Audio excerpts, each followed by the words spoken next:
and you are just talking. Yeah. Feel sometimes like a little bit an idiot speaking with myself. Yeah, but see, the attendance is so much better because people don't have to spend money traveling and hotel and registrations and all that. Yes, but you don't have the beers with the friends and then talking informally and so on. So yeah, there are. How is Rani? How are you doing? Dr. Rani. Yeah, we are okay really, but the COVID this second wave is really affecting us badly than comparing with the first wave. But so busy, really. I was telling Jaideep that I was so busy even to make presentation. Okay, but anyway, thank God. I'm really happy that you all are having this conference, and nice to see you all at least virtually. Yeah. How about bites? Hypnale bites. Yeah, hypnale bites are now increasing in the sense people are aware about it, they identify, and we are seeing a spectrum of presentation more than what we were seeing earlier. Now people are more concentrating. A lot of researchers are there, and people, because of the curriculum we have even earlier also, but now we do quite a lot of postgraduate courses, awareness program at the community level. So people really interested. People are working on, especially on hypnale and acute kidney injury. Yeah. And we have I hope that we have got a new antivenom, which has included hypnale as well. The clinical trials have been done and it's almost finished, but results are not yet out. And there are other Indian companies also interested in making. So they may be in the audience today. So we can really go forward. There's a good light coming out of this problem. So we are really happy we could go forward. Thank you. Okay. 59. First speaker is in, no? Yeah.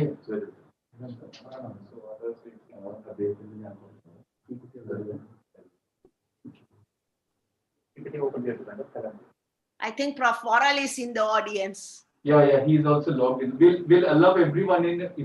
We want the speakers in the chat room, after which we include everyone else. Yeah, okay. So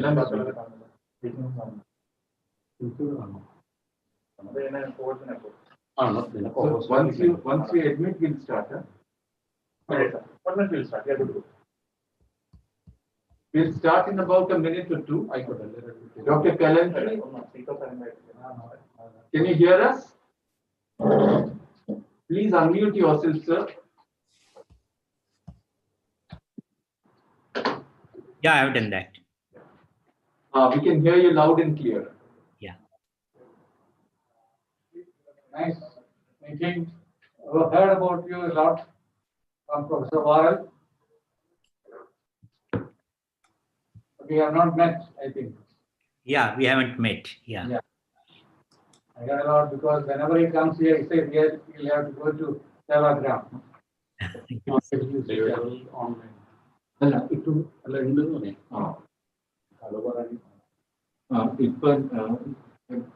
others are in start. We are not admitted. Why? Technically 2 o'clock. The speakers are in. We are now once they log in. Admitted.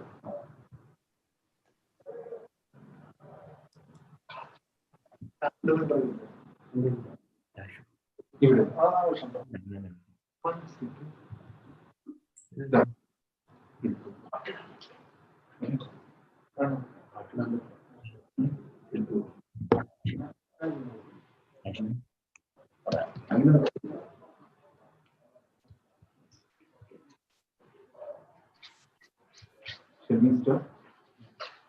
Shall we start?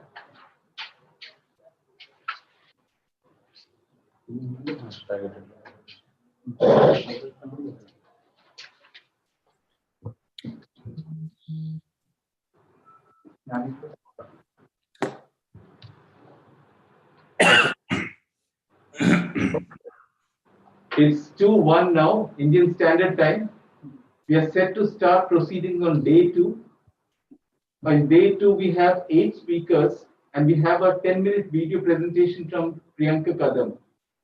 So our first speaker for today is Dr. Shiv Prakash Kalantri, who's a professor of general medicine and public health in the Kasturba Hospital, Sevagram, which is a part of the Mahatma Gandhi Institute of Medical Sciences in Sevagram. Sevagram is noted because an ashram was started there by the father of India, that is Mahatma Gandhi. And Sir has been serving there for very many years. He did open the PowerPoint. Dr. Kalantri has done a course in public health from the University of Berkeley in California, and he also is a Fogarty scholar. Dr. Kalantri, could you go ahead with your presentation, please? Yeah.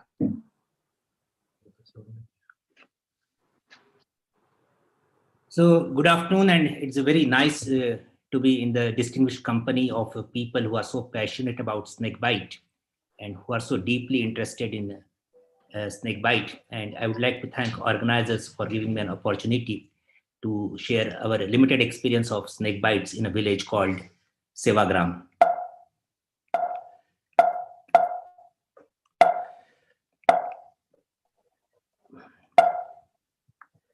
So talking of snake bites, well, the data from the World Health Organization very clearly shows that close to 1.2 million people died by snake bite in India in the last 2 decades. And every year, about close to 58,000 Indians die of snake bite every year. Now, they are likely to be gross, crude estimates because nobody exactly knows what these numbers are all about, because we are not able to capture every snake death bite that occurs in villages, simply because many of them go unreported. The tragedy is that there is a 1 in 250 chance that an average Indian might die from a snake bite before he or she reaches the age of 70. And these numbers are likely to be much, much higher in rural and tribal areas where the people are at a substantial higher risk of contacting a snake and missing a treatment and dying of a snake. And as Dr. David Worrell has shown very recently, close to quarter of deaths in snake bites occur in age less than 15 years.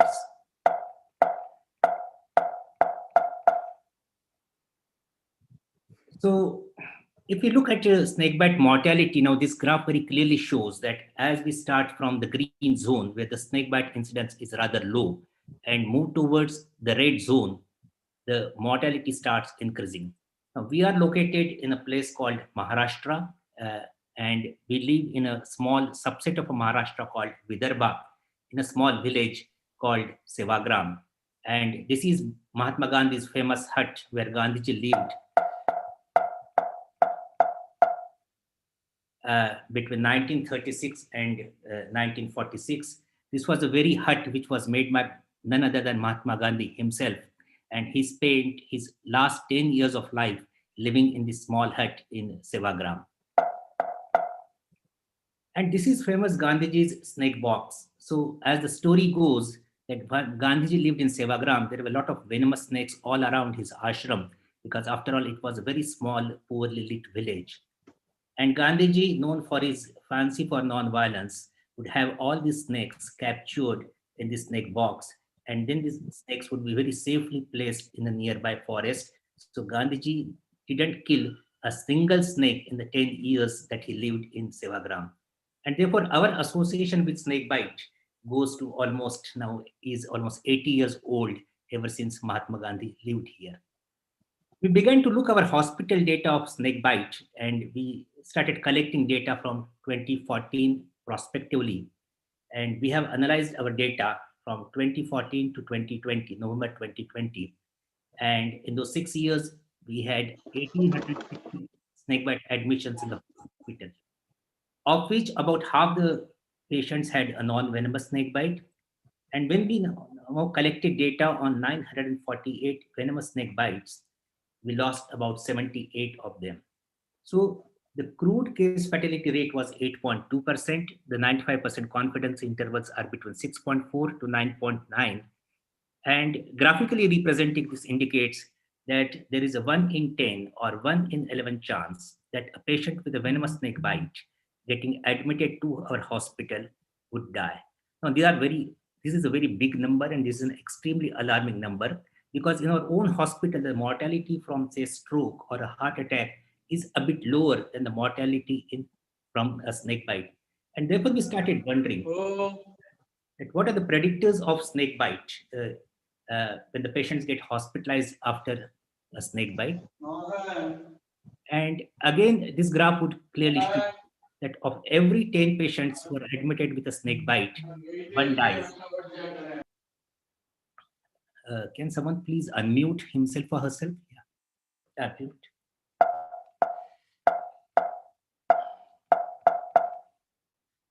So we asked a simple question that what are the predictors of mortality among patients admitted with venomous snake bite in a rural teaching hospital located in a small village. So although we are located in a small village, our teaching hospital is almost 50 years old now. We admit 100 medical students every year. We have a post-graduation in almost all disciplines. And we have a fairly well-equipped ICU with ventilators and dialysis machine, the very equipment which are necessary for caring for the victims of snake bite. And yet our mortality numbers are high. And that very number made us design this prospective cohort study, a prognostic study, where we asked a very simple question. So the research question was that what are the predictors of mortality among patients admitted with venomous snake bites? The study period was last 6 years. And we looked at certain predictors based on both a good review of literature, our own personal experiences, the professional wisdoms of our colleagues.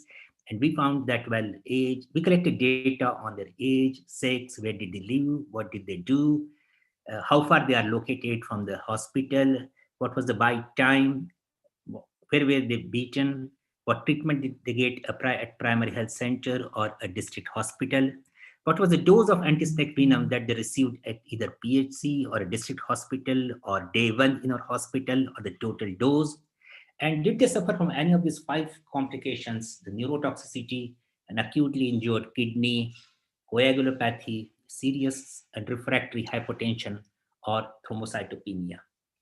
So we designed a prospective prognostic study in which all patients were followed for at least 30 days or till they died in the hospital, whichever was later. And we used a Cox proportional hazard regression model to construct the Kaplan-Meier survival curves to figure out that what are the independent predictors of mortality among patients admitted with snake bite. So the outcome measure was a simple dichotomous one, and the most clinically meaningful one, that is in hospital mortality, coded as 0 was survivors and 1 was those who died. So our data shows that if we admit about 100 patients with venomous snake bite, and say this could be a representative graph of about those 100 people with a snake bite, we found that about 60% of them are likely to be males. They are relatively younger, and they were principal breadwinners for their family with the mean age of 60. The average education was about 6th grade. 80% of them were beaten during the daytime and 20% were beaten during night. Close to half of them were farmers and about a third of them were farm laborers, indicating that they belong to a very low socioeconomic group. And close to 2/3 of them were beaten on the legs. About a third of them had a bite infected on their arm, and about 3% were beaten on face, scrotum, chest, or back. Yeah. So overall, our study population represents a dominantly poor, marginalized rural community. Most of them were young men and women, and they were relatively less well-literate compared to, say, the victims of heart attacks or strokes. About 2/3 of the bites occurred between June and December, and this is very understandable, simply because this is a time when the farming activities are at their peak. This is a time when the farmers and laborers would go to the field and they get inadvertently bitten by a snake either at their home or during their field activities. As for season, as I said earlier, about 2/3 of the bites occurred during rainy season. Even the winter was not kind to the victims of snake bite. About a quarter of snake bites occurred during winter, but probably the summer gave them a relative respite, and probably only 11% of the bites occurred during summer days. So most bites occurred either at home or during their field activities in the villages. And if we keep on hearing story after story from these poor rural men and women, young and old, the tragedies and the tribulations that they had to endure after snake bite, it makes a very tragic story. We also started asking that what are the risk factors which lead to these snake bites? And this slide would show 4 of these risk factors that we identified. The poor housing conditions, we need not describe how a typical hut in a small village is, and which makes the people highly sensitive and highly susceptible to a snake bite. Often the people would have no option but to sleep on the floor, and this made a perfect case for a crate to creep in the middle of the night and to bite these people, and these bites often went almost unnoticed. Inadequate lighting is the rule rather than exception in villages, and more often than not, these poor villages would have their legs on a snake, and they would get beaten by either a viper or a cobra and would develop the complications of a snake bite. Thankfully, in the last couple of years, the practice of open defecation has gone substantially down, and therefore we are not getting as many people now getting beaten when they go for an open defecation. But at least till 2013, this open defecation was also an important risk factor for snake bite in our area. Often we feel that most people of snakebite either develop complications or they die because either their treatment is delayed or they receive inappropriate treatment. Now here I have graphed a journey of a patient from his or her home to the hospital. And we find that there are several hurdles which the patient has to face. This journey is not as smooth as it should have been or as it is perceived to be. After they are beaten by a snake, most victims would go to a faith healer, but thankfully in our area, only 5% of the people went to the faith healer. So this was not a limiting factor so far as an access to the hospital is concerned. But the problem occurred at a primary health center. They went with great hopes at a primary health center, but this primary health center would be manned by a very young, inexperienced, untrained person, a young doctor who has probably never seen a case of a snake bite in his life. And he suddenly present with a cobra or a viper bite. So all that this young doctor would do is that would inject just 1 or 2 vials of anti-snake venom, perhaps a steroid and antihistaminic, infuse a bottle of saline, and would have these patients transported to the next healthcare facility, that is a district hospital. Now, we expected that at least the district hospitals would do a much better job compared to a primary health center, but we were greatly disappointed in our study because all that the doctors in the district hospitals and the medical officers was inject another 2 or 4 more vials of anti-snake venom, passively observe the patients. Very few of them had a whole blood clotting test performed. They had no idea of coagulopathy. And when it came to an acute neurotoxicity caused by, say, crate bites, then these patients were finally transported to our hospital. But perhaps then the patient with a crate bite had already the snake venom, which was attached to the neuromuscular bundle. The good thing about our study is that 88% of the patients reached our hospital barely within 6 hours. So there was only about 1 in 8 chance that a patient with a venomous snake bite would come to the hospital after 6 hours. We also looked at the bite hospital interval as a predictor of a death, and we found that the people who died were there was no difference between the bite hospital interval between those who survived and those who died. Similarly, most of the victims of snake bite came from a catchment area of Sevagram. So they lived in a radius of about 30 or 40 kilometers. And those who died were not necessarily likely to be living longer from the hospital compared to those survivors. So in contrast to the several studies, neither the bite hospital interval nor the hospital home distance was a predictor of mortality in our study.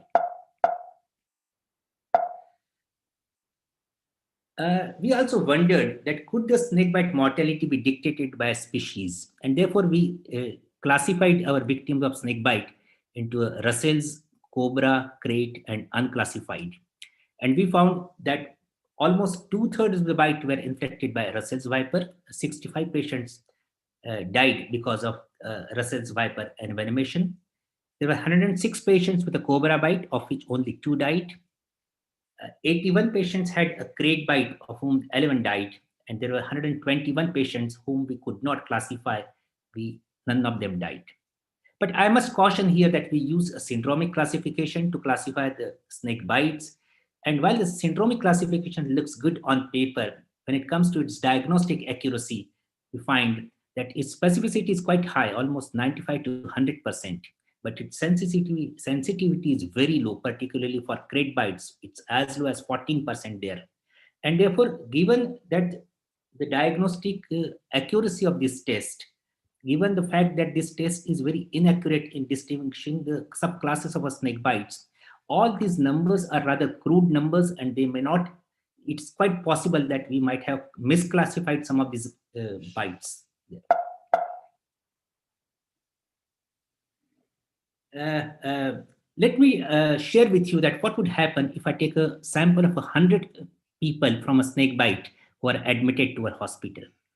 About 25% of them would develop coagulopathy. About a fifth of them will have a neurotoxicity. Another fifth would have a serious thrombocytopenia. There's a 1 in 6 chance that a person would develop acute kidney injury, shown by the rising serum creatinine patterns and oliguria and a need for a dialysis. About a fifth of victims might require a mechanical ventilator. 7% patients would need a dialysis. About 7% patients would need a very severe refractory hypotension, often turning fatal, and probably 8 out of those 100 people will probably die. The idea was, and the idea still is, that how do we reduce this number from 8 to say 7, 6, 5, or 4? And if we do that, we should be able to save a substantial lives of the patients of snakebite who come to a hospital. Now that our hospital is well equipped with ventilators and dialysis machine, in the last 3 or 4 years, we have been able to, our mortality number has really dropped down from about 11% to 8.5%.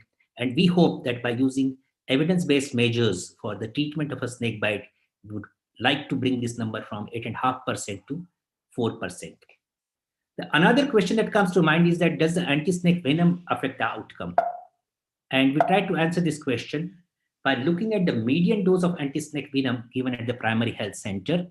So this is a box plot of the anti-snake venom that the patients received at the primary health center. So they are the median values, the 25th and 75th percentile, and then the others, the 5th and 95th percentile. And we find that those who died, they tended to receive more anti-snake venom compared to those who survived. And this story kept on repeating on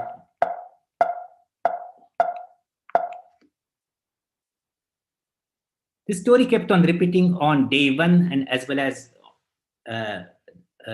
till the patients were discharged. The patients who died kept on getting substantially higher dose of anti-snake venom compared to those who survived. And this might look very paradoxical, that we are infusing more anti-snake venom and yet the patients are dying. Well, this can be explained on the basis of a famous epidemiological principle called confounding by indication, which clearly says that the sicker patients are likely to receive more aggressive treatment compared to the patients who have got a milder illness. And therefore, a higher dose of anti-snake venom is a surrogate marker for the severity of a snakebite toxicity. This doesn't mean that the higher dose of an anti-snake venom would lead more patients to die a death. We also computed the cost of treating a venomous snakebite in our teaching hospital, and we found that those who survived, the total hospital cost was almost close to 10,000 rupees compared to those who died, whose median hospital cost was about 1,600. The numbers in the parentheses are 25th and 75th percentile of the median value of 10,000 rupees and 16,000 rupees. We also asked that what are the determinants of fatal outcome. So we did a multivariate logistic regression. and found that all things being equal, the people who had neurotoxicity or had a rising creatinine or falling platelet count or a lower blood pressure or those who had severe coagulopathy had a much higher chance of dying compared to those who were spared of these complications. Each of these complications, each of these covariate was an independent predictor of a mortality, and therefore this taught us a very important lesson that we need to be on guard for neurotoxicity, for monitoring renal functions, almost daily altering their platelet counts, keeping an eye over their blood pressure, and making sure that their WBCTs, PTs, and INRs are performed very accurately and they are monitored more often. 2 minutes more, sir.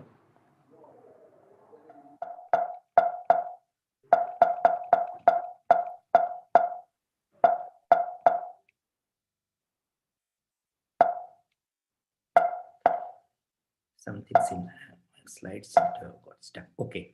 So hypertension was a very powerful mortality predictor. And as this Kaplan-Meier survival estimate shows that the patients who had hypertension, the hazard ratio for mortality was extremely high compared to those who did not have a hypertension. The same story goes for an acute kidney injury as well. The platelet counts, it is a very interesting graph which shows that as the platelet counts kept on improving from say 50,000 to 300,000, the mortality went down substantially there. So every 10 minutes in India, at least 10 people get bitten by a venomous snake, and of them one dies. And it is our moral duty and ethical obligation to ensure that we must save their lives. So they are the 8 steps that we need to implement very urgently and very seriously in the primary care, secondary care, and tertiary care, that we must prevent the snake bites, strengthen our primary health centers, ensure that the patients get to the hospital as fast as they can. We should have a very rapid and accurate point of care test. If we can have a rapid and accurate point of test for myocardial infarction, for malaria, for HIV and pregnancy, why shouldn't we have that snake bite as well? We need to have evidence-based treatment of snake bite with a good anti-snake venom. The hospitals have to be equipped with mechanical ventilators, a dialysis machine, and fresh frozen plasma.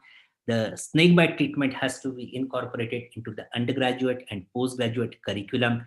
And finally, we should have robust research which answers the question that, well, how reliably and how accurately do we treat victims of snakebite, and how efficiently do we treat them?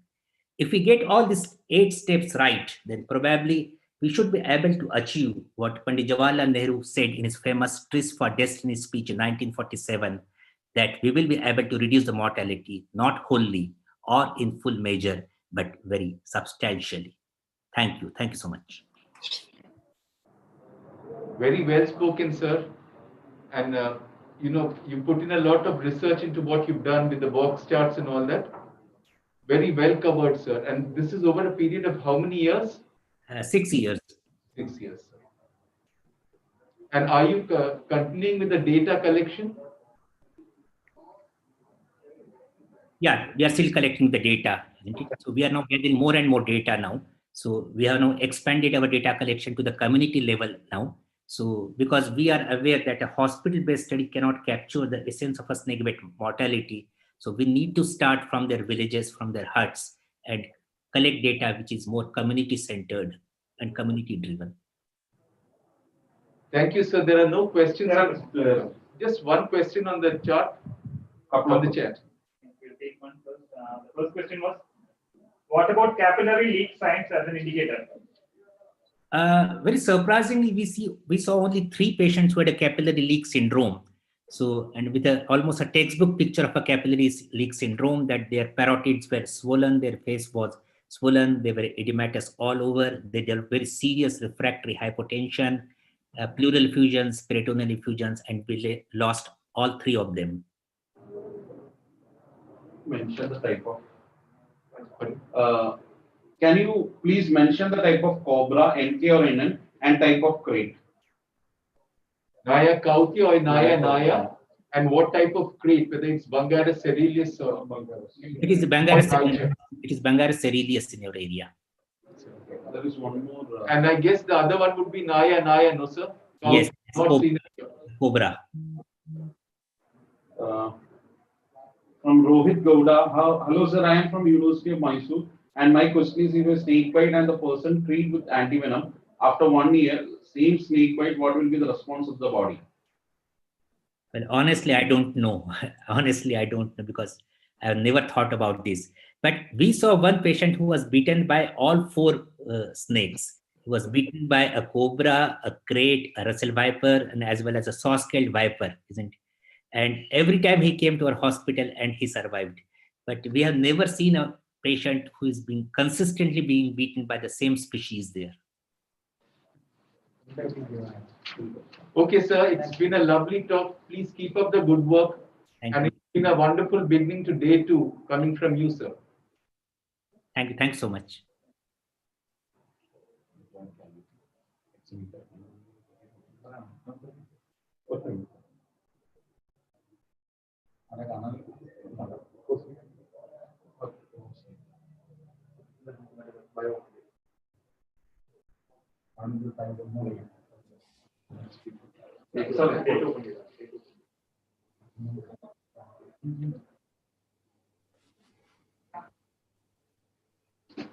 Professor.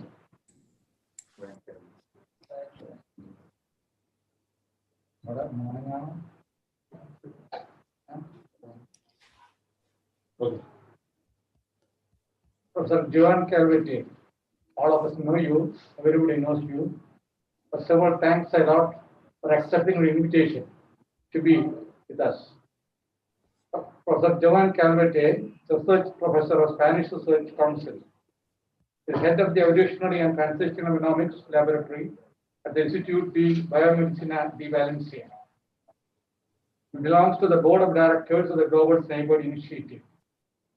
He is the editorial board of Toxicom, Journal of Venom Research, Toxin Reviews, Biochemy Service served since its launch in 1997 as editor-in-chief of the Journal of Proteomics. His topic is Translational Venomics for Assessing Antivenoms. Professor John. This is Joan. Thank you. Thank you. And thank you for the kind invitation to be here today and for organizing this conference. Let me see if I can now share this should be here. And so is it now on screen? Yeah, see it. Yes. Go ahead. Okay. So this is the topic of my talk, Translational Venomics for Assessing Antivenoms. Let me just start with a short introduction to say that snake venoms comprise sets of toxins that belong to a small number of protein family that are weaponized through natural selection and used for predatory and defensive purposes. So from a proteomic point of view, venoms are quite easy biological samples to analyze. However, there are lineage-specific genomic expansions and accelerate surface functionalization of the members of the toxin multigene families, and this underlie the evolution of pharmacological innovations across the cladogenesis of venomous snakes. Proteome variability seems to be a common feature among snake venom within and between populations at all taxonomic levels.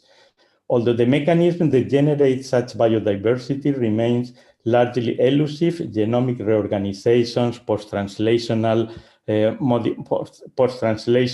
regulation of expression of toxin messengers, as well as hybridization events have been reported to be involved. The evolutionary processes and historical ecological constraints have molded the complex intraspecific genetic and biogeographic patterns of present-day snake venom variability. A deep knowledge of the variability landscape of snake venom is key to understand ecological adaptations driven by intraspecific venom evolution, but also for designing effective antidotes to counteract the weird consequences of snakebite envenoming. If I can, oh, sorry, here. Which snakebite envenoming is still a neglected tropical disease, as we have heard in other talks during the conference, that affects about 2 million people each year and claim about 138,000 lives and cause more than 400,000 cases of permanent disability. During the last decade, our laboratory has developed mass spectrometry-based platforms to unveil and quantify the toxin composition of snake venoms. An important feature of our venomic workflow, which is schematized in this slide, is the separation of venom proteome decomplexation and quantification from the identification of the venom components. In this way, the quantification of the proteome is carried out in a rigorous way based on the absorption of the peptide bond, whereas in label-free relative quantification methods, which are commonly used in shotgun venomic approaches, these approaches were developed for model organisms for which comprehensive genomic and transcriptomic databases are available, and thus matching of the MS spectra does not represent a limiting factor, which is the case when the database are incomplete. The unequivocal identification of all the venom proteoforms is rarely achieved, however, by bottom-up approaches like this, unless you have a complete species-specific venom gland transcriptomic database. The trend, although still in its infancy, the trend in the field is to harnessing the capability of top-down mass spectrometry to isolate and fully sequence individual proteoforms ions, providing thereby a locus-resolved proteome picture. As we will see later in this talk, resolution in venomic analysis is one of the fundamental pillars for the design of next-generation antivenoms, but also for the rational improvement of the currently available products. Using these techniques, about 33% of the proteomes of nominal species within Elapidae and about 36% of the nominal species within Viperidae have been worked out. And this include, fortunately enough, many of the WHO's category 1 venoms identified in the different continents across the world. So with detailed proteome maps of this species, we are in a good position to investigate the interaction of the antivenoms that are needed to neutralize their venoms in a snakebite accident. For this purpose, we developed some years ago a very simple method which consists of affinity chromatography protocol, whereby the antivenom is immobilized, the venom is passed through the column, the non-retained venom components, those components that do not have sufficient affinity to be for the antivenom to be retained in the column, as well as then eluting the columns to identify the immunospecific venom components. We can calculate here the percentage of each of the venom components that are recognized and by the antivenom and antibodies. Here is an example of the application and the parameters that we can get by this kind of analysis by running columns to which different amounts of venom is incubated. We can see at which point the column is saturated by each of the venom components, and here in yellow, and the sum of all these figures is the maximum binding capacity of the antivenom to bind the venom components, which here for this Taiwan anti-Siamese Russell's viper antivenom was about 90 milligrams of total venom proteins per gram of FAB2. So this is an important, with this figure and knowing the quantity of FAB2 which is in a vial, we can calculate that about 14 milligrams of total venom proteins can be bound per vial, although this doesn't mean that they will be neutralized. At least they are bound by the antivenom antibodies. This means that if we convert these 14 milligrams of venoms in milligram of FAB2 fragments that are involved in their binding, about 25% of all the antibodies in the vial will correspond to toxin binding antivenom. So this is one of the parameters that we can easily calculate by this affinity chromatography protocols that we call antivenomics.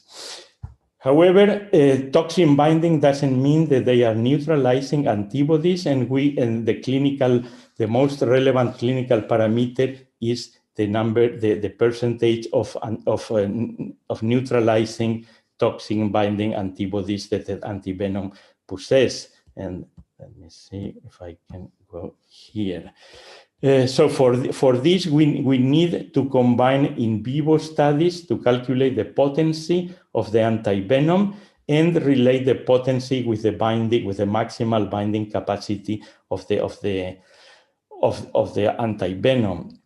So in this case, with a potency of 6.5 milligrams of venom neutralized per vial, and dividing it by the maximal binding capacity of the antivenom, the calculation is that about 11.5% of all the antivenom of all the antibodies present in the vial are toxin binding and neutralizing antibodies. So 89% of all the antibodies are useless from a clinical point of view.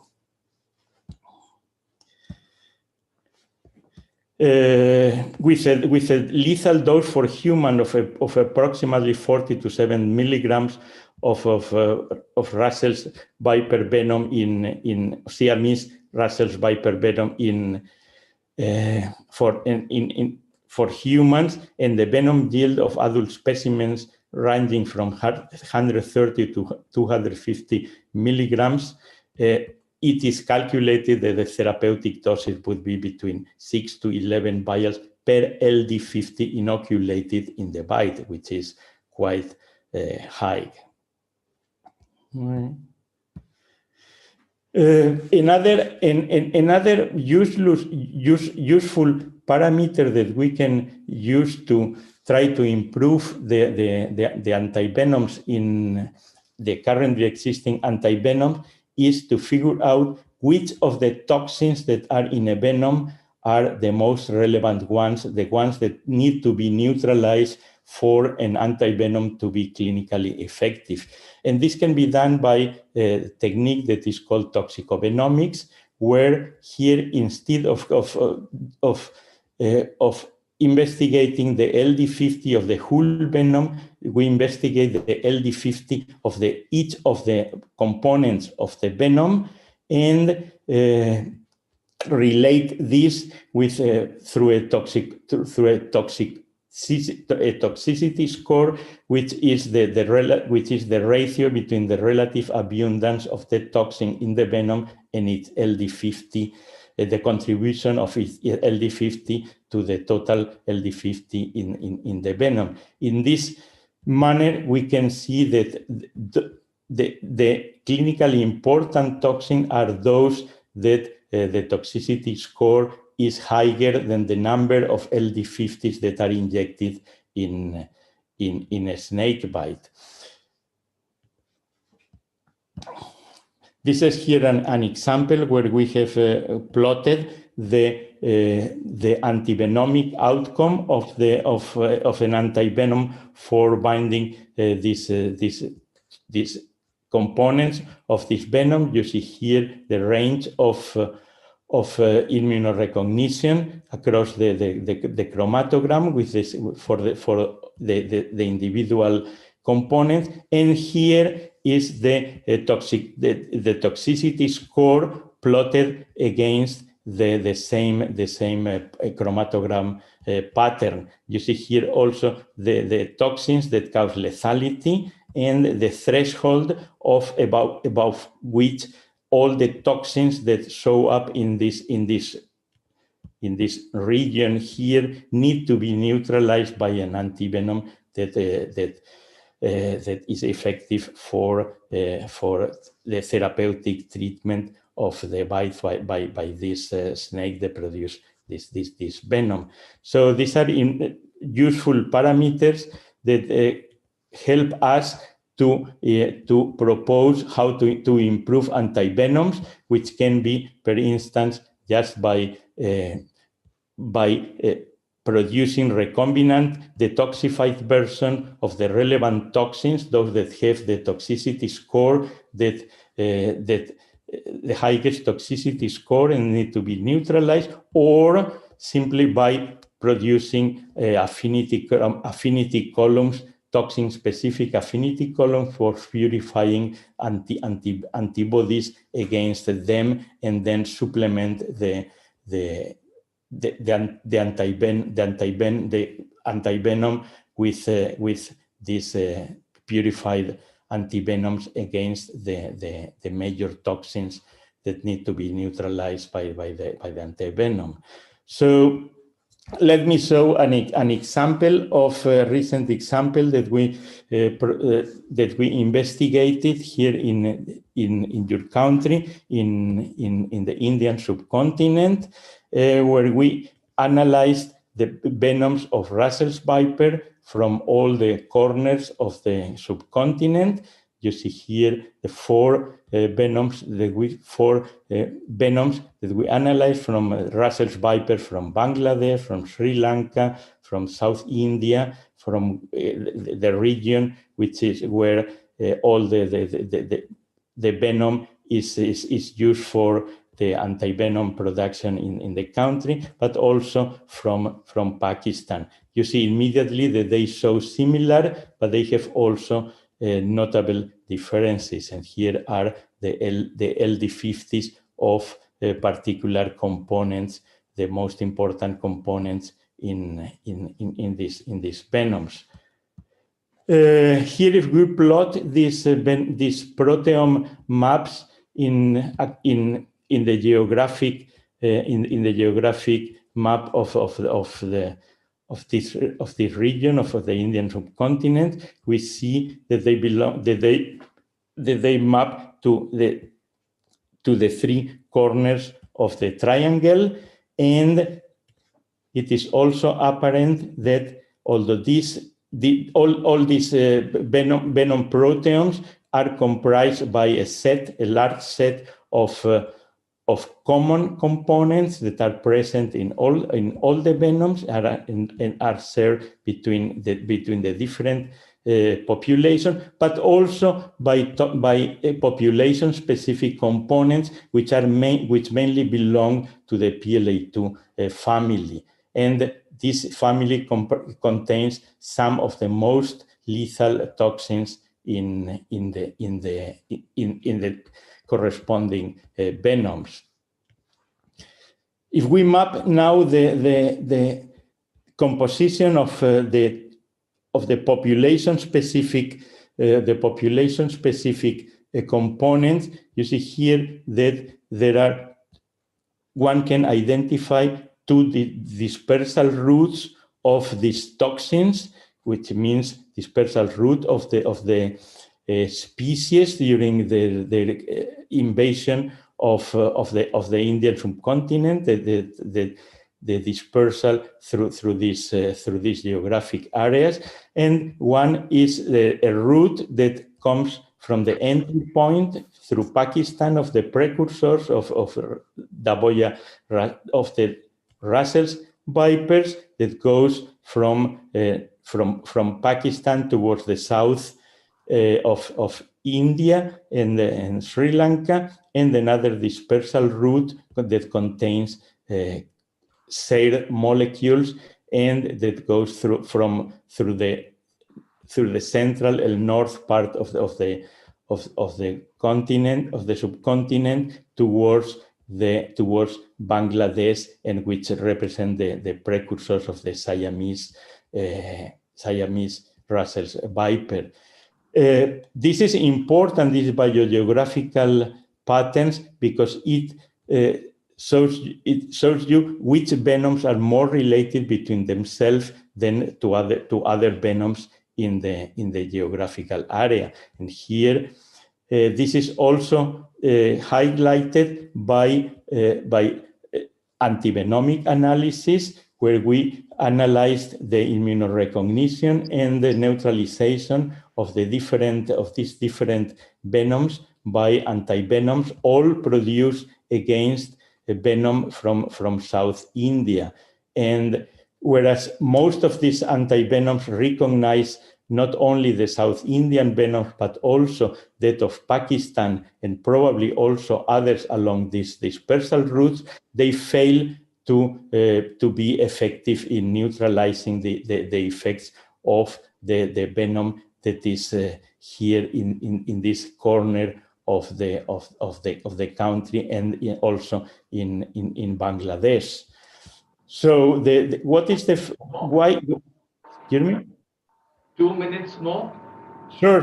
I'm just finalizing the talk. So we investigated further why this failure to recognize and neutralize the venom over here versus the other ones, and let me see. And we found an answer here in this slide, which seems a little bit complicated, but I will try to tell you in a more simple way. And the conclusion is that only the antivenom, one antivenom, the one produced by the Instituto Clodomiro Picado against Sri Lankan venom, was effective to neutralize the Bangladeshi venom. And this is because it contains higher amount of antibodies against two of the most lethal components in Bangladesh, which are not present which were not found in the other antivenom. And this and these figures you see here, compared with the binding capacity and the neutralizing of other antivenoms for this particular toxin, is what we think that is the major cause for these differences in the preclinical parameters of this particular antivenom versus the other antivenoms that are produced in the country. So in summary, having resolved proteomes and also techniques to analyze the interactions of the current antivenoms with the locus resolved venom components provides guides and provides hints as to how an antivenom can be improved and what needs to contain it for being a clinically relevant one. Thank you.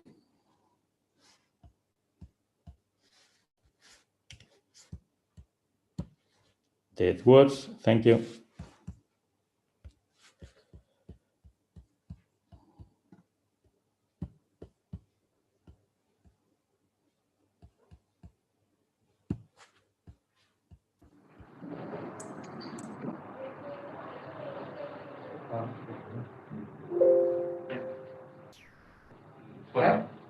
Yes, I'm here. Have you ever tried looking for proteins that may be highly bound onto NHS cephalose matrix? In this case, how quantitative antivenom venomics can be explained. This is from Dr. Muralidharan. Mm-hmm. And I didn't understood well the question. He's asking as to whether you have tried looking for proteins that may be highly bound onto NHS cephalose matrix. Mm-hmm. In this case, how quantitative and antivenomics can be explained? For proteins that have high binding to the cephalose beads, to a mock matrix. You mean to a mock matrix or to an affinity column? Another comment. He is not actually clarified on that, and he's asked also one other question as to how do you estimate the relative abundance of Russell's wiper venom from different geographical locations when the reference genome information is not available?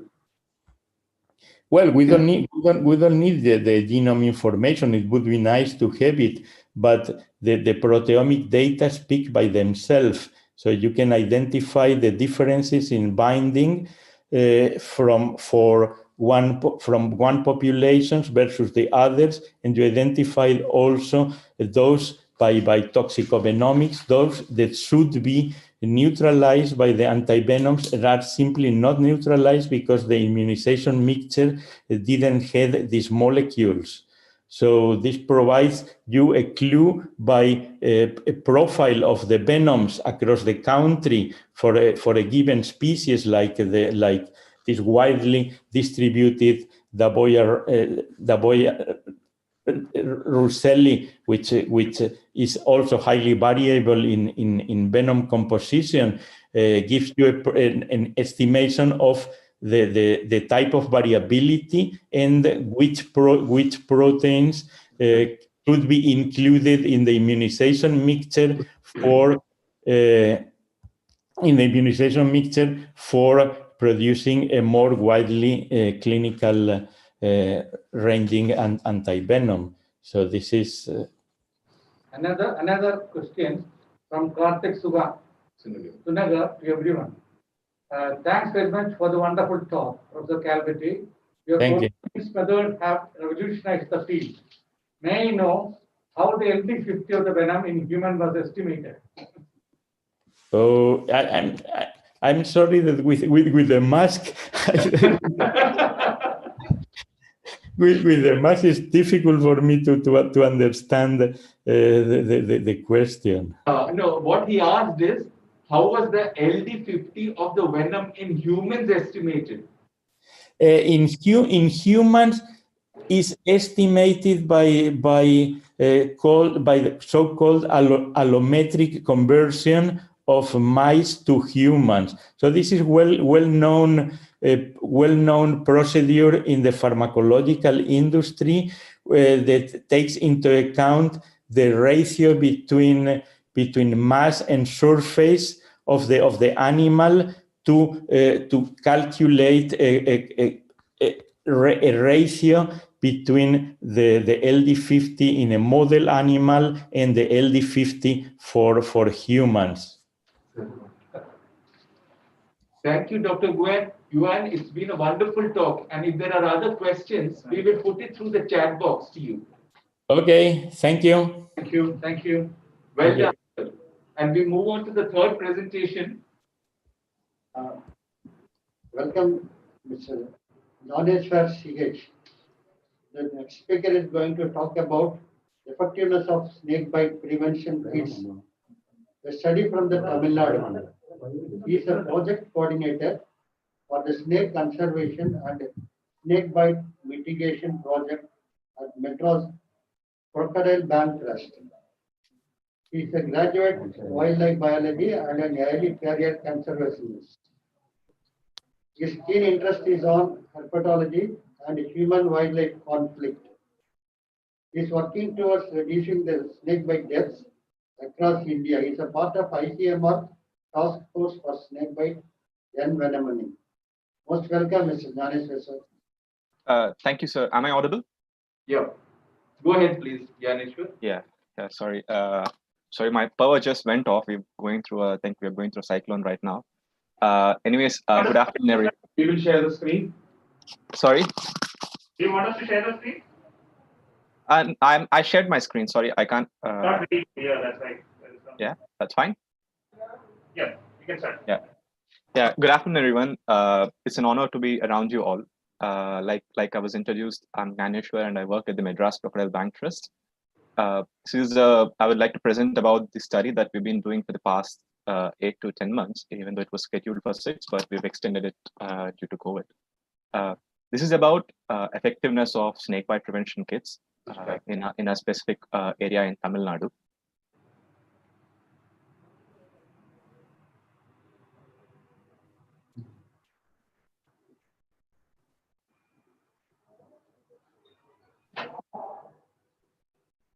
Janeshwar, Sorry, my screen. see what we'll do is share screen from here. Okay, fine. That would be better. Yeah, that's fine too.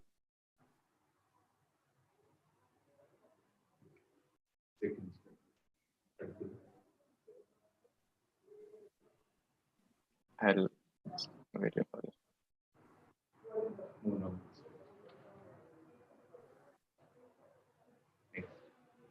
Yeah. Yes, thank you very much. Yes, we are a reptile conservation NGO and zoo that are based out of Chennai. We were founded in the 1976 by our founder, Romulus Whittaker. We are one of the pioneers in snakebite mitigation and snake conservation across India. So we are basically snake folks. We have also established, next please. We've also established We also established one of the biggest snake venom collection centers in India, which is currently operating on the name of Irula Cooperative Snake Catchers Cooperative. Next, please.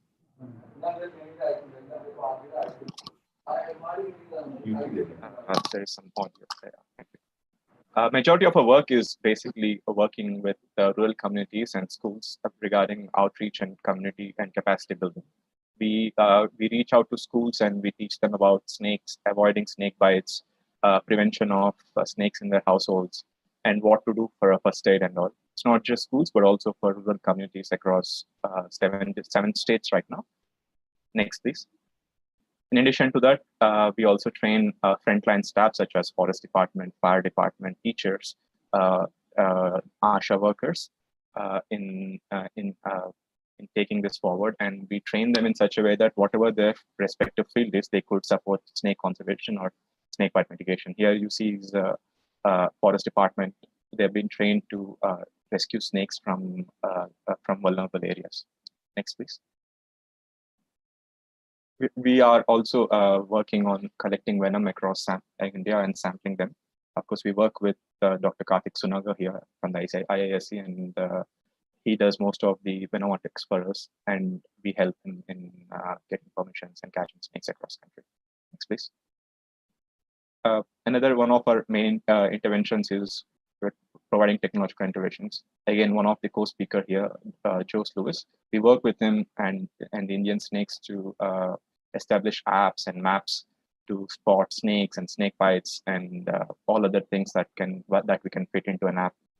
Next, please. And we also are one of the sole organizations that brings together a lot of stakeholders, government, non-government, NGOs, individuals, researchers, and snake people together and see what we can do in a combined pattern.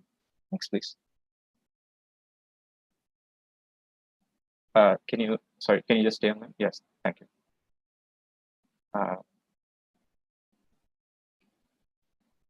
Is this playing? This is not supposed to play this way. It's supposed to play their video clips.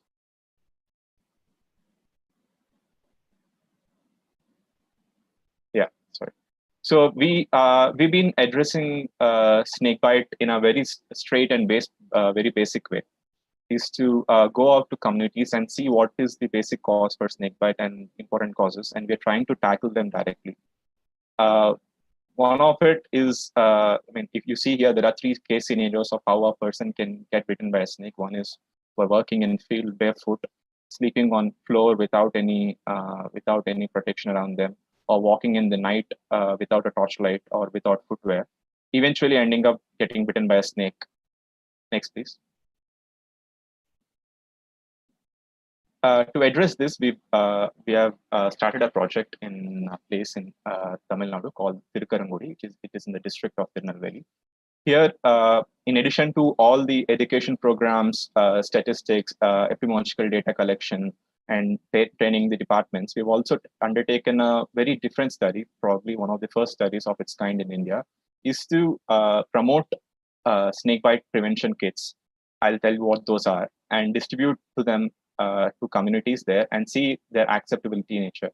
So, so we have distributed about 150 snakebite kits to across farmers and rural workers in Tirukkarangudi. The main part of this kit is the gumboots. Next, please. So we have distributed two kinds of gumboots. You see on the left, you see our Solognac gumboots, which are 50 of them, and on the right are Atlanta, which we donated 100 of them. We have given this to random people. We haven't chosen upon someone, but with the organization that we're working with, they have gathered together people for us who would like to use this. And here you see our two differences between both gumboots. On the left, the Solognac ones have a very perfect fit with smooth lining, and they're very lightweighted. Whereas on the right, you see the inner lining. There is no inner lining on the Atlanta boots, and then it's also very heavy because they have iron toe and all that. Neither of them are not. Sorry, can you go back? Sorry, I'll let you know. Yeah, neither of them are made for snakebite prevention. They're all made for their own purpose, whereas the left one is rain boots, as the right one is for industrial purposes. Solognacs are very expensive. They cost about 2,000 rupees a kit, a pair, and the Atlanta ones are fairly affordable. They're about 300 to 500 rupees a pair. Next, please. So the gumboots ideally were to help people to empower them into getting into fields a little bit more cautiously, because majority of the snake bites, like we've seen a lot of epidemiological studies so far, that they happen on the lower extremities, legs. So to avoid this, we have given gumboots. Gumboots act as really good barricades for the snake bites, even though these are not tested as snake proof, unlike the snake guards in the USA. These are known to prevent snake bites. Next one, please. And the second one is mosquito nets. This is again very common thing that people, even though we know people don't really use it. Next, please. We have donated again. We have distributed. Can you go back? We have again distributed about 150 of these. We have distributed cotton ones and nylon ones. This is just to check what people would prefer. Usually, with what kind of fabric will they like it? Are they very particular towards colors? A lot of things that matter in these rural outfits. We've been experimenting with all that. We have given of varied sizes, of two different sizes, 4 by 4 meters and 4 by 6 meters. Just because sometimes people sleep with family, like this woman here, she sleeps with 3 of her kids. So 4 by 6 is something that is ideal. Whereas farmers who live, who the only time they live, they sleep on floor or outdoors is when they go out to field, they would require something which is slightly smaller. Can you next go, please? Yeah. Mosquito nets again act as a barricade for preventing snakes entering, coming on snakes and bites. I mean, it's not a very common thing, but it is of course a very strange thing that when people sleep on floor, they get bitten by snakes. Mosquito nets is a very straightforward way to tackle this. A nicely tucked in mosquito net under a mat or under a cot can easily prevent this. I mean, you can see it that in the video, small GIF is that snakes are not really keen on biting you, but they crawl against these surfaces and they end up going away from it. Next one, please. The third one is and the final product that is part of this is the torchlights. Next one, please. Yeah, thank you. So these are lightweight. Go back, please. Sorry. These are lightweighted, rechargeable, durable torchlights, which are very affordable for every person. But they don't really use torchlights in the rural outfits. They mostly are reluctant to use because they say that they know the pathways that they're walking in. Sometimes they may use mobile phone, but it is still not a very common thing for people to use torchlight in the dark. So this torchlight has has been a great add-on to this kit. Next, please. People use it for a majority of the time when people work in the field during night is when they need to switch on the agricultural motors, especially in the night when there is a fuse problem, or if they have to switch on the pump for the night so that the water is ready by early in the morning, they have to go to the field. And this is when most people spot snakes or get bitten by snakes or step on them. So torchlight is a very common thing. And even though it looks like it would strike our mind, people out there are not very keen on using this on daily basis. These three are very important part of this snakebite prevention kits. These are not any of these gimmicks kits which says that if you stick your kit here and snakes will not come. This is to prevent snake bites at a very basic end, at a very basic end, and this is not to avoid snakes from entering into your compounds, or it has nothing to do with it. This is not extremely scientific. It's very straightforward in that way. However, can you go next, please? However, there have been a lot of challenges while testing these kits, especially in the rural communities where it's hard to understand what they really wanted. So there a lot of challenges were anticipated. We were anticipating for some of the smaller hurdles. However, what we have learned is that there was a lot of reluctance and selective use.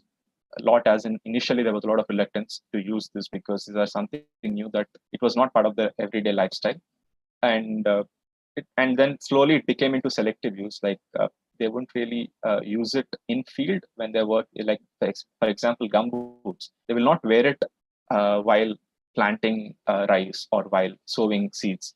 They wear it only when they walk out generally because they feel that the land is there. They have very attachments to the land, very connected to the land, and they cannot really wear footwear while working there.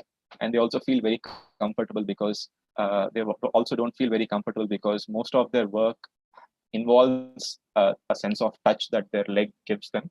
So they feel initially they felt reluctant to use this, but later on it became slowly selective. So they use it now, the gumboots and the torchlights and the mosquito nets, but not at the rate that we want them to. And then there, of course, has been misuse of our equipments. For example, some of the exploitatory misuse was people started using mosquito nets to catch fish because they act as nets. So and then that ended up taking away the quality of the nets, and also wrong use. Wrong use is in such a way that mosquito nets is that they cover it like a blanket. So the idea of the mosquito net is to provide as a barricade rather than as a blanket. So by covering them as a blanket, it neither solves the purpose of snake bite nor mosquito bites. So a snake can easily bite through a mosquito net if it's tied up as a blanket. And then we found some equipment malfunction. Of course, we have replaced most of what was wrong, but there's some of the challenges that you have faced at a very basic level. To add, this is a pilot project, so it is not highly subjected towards any professionality. We have been working and trying to understand the concepts that one would face through this pilot project and then take it forward. Next, please. However, irrespective of all these challenges, the results seem to be very positive towards our side. We've seen that people started accepting them as a part of their lifestyle. And then there are a lot of psychological things, like sometimes people accept it because their neighbors have it, because their neighbors use it, or someone from the other farm uses it.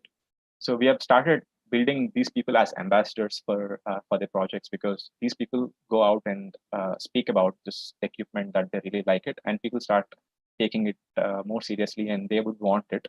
So there has been a lot of positive feedback that people have really loved this sets of equipment, especially torchlight and gumboots. And then there are secondary benefits towards this, that this is not just for snakebite, it's also good for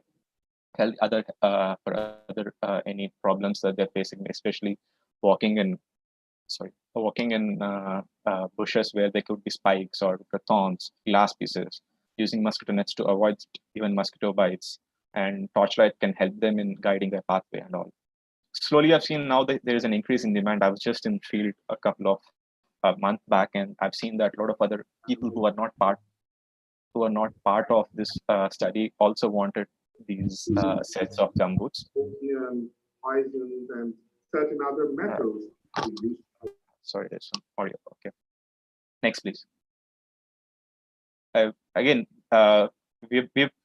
people have approached to us to tell that they have witnessed a snake and so closely as they've almost stepped on it. I mean, here is one person that I've interviewed recently. He spoke about how he almost stepped on a saw-scaled viper, and I guess he stepped on a saw-scaled viper and he tried to bite, but because he had gum boots, it didn't really go through the boots.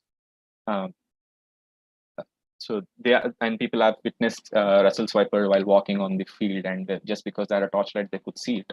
Unless otherwise they wouldn't have spotted it. So there have been stories which are very personal, and they have recommended that we take forward this study in a bigger scale. Next, please. The future of the project is something that we are working on right now. The rest of the Crockbank's team is how we can expand this for a bigger beneficiaries. We are looking at costs. We are looking at logistics. We are looking at how many people who would be interested in this. Looking at vulnerable communities where we can experiment this. It seems like that people will be at least for a majority of them will be spontaneously accepting this equipment into their lifestyle and take this forward. And we believe that this has a direct impact on people's lives. And this can prevent snakebite to a vast extent, as we are all aware that snakebite is a preventable accident, and avoiding it is probably one of the best ways to tackle it at this stage. We have seen problems with antivenom, we have seen problems with policy making, we have seen problems with hospitals, we have seen problems with all the other outside factors. Maybe it's good to begin with prevention, and then it's probably good to go for the rest of the challenges that we're facing. Yeah, we would like to thank our main partners and funders, the Srinivasan Services Trust, who've been very supportive of us, and they are the ones who have a established system in this place in Tirukarangudi, who have helped us in carrying forward this experiment. Next, please. Okay. Yeah, this is what we've been working on. This is something that the prevention. We always believe that prevention is better than cure, but of course, we also would love to hear more from you all about this project. It's still at a pilot stage. We've just finished assessing and carrying data, and we are on the process of compiling this and making it to a scientific publication. We feel that this is one of the studies that might open eyes for a lot of people and communities and government agencies to take this forward. Because as you see, the team, we are not a big team, we are a small team, but we've been able to put together our thoughts and make this successful thing. Especially my dear colleague Peter Christopher, who has burned his back for this project and has been there almost every month collecting data and talking to people there. Thanks to all of you, and thanks to Amrita Hospitals and the organizing committee for this wonderful opportunity to speak about this very new project. Views to forensic toxicology, where people are more interested in the cause of death, to workplace testing, which is evolving tremendously because the world of I'm sorry, I'm done. There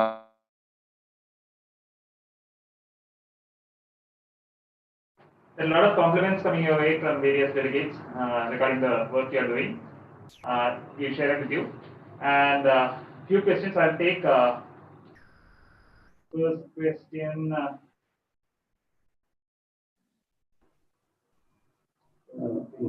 I'm just curious. Yeah.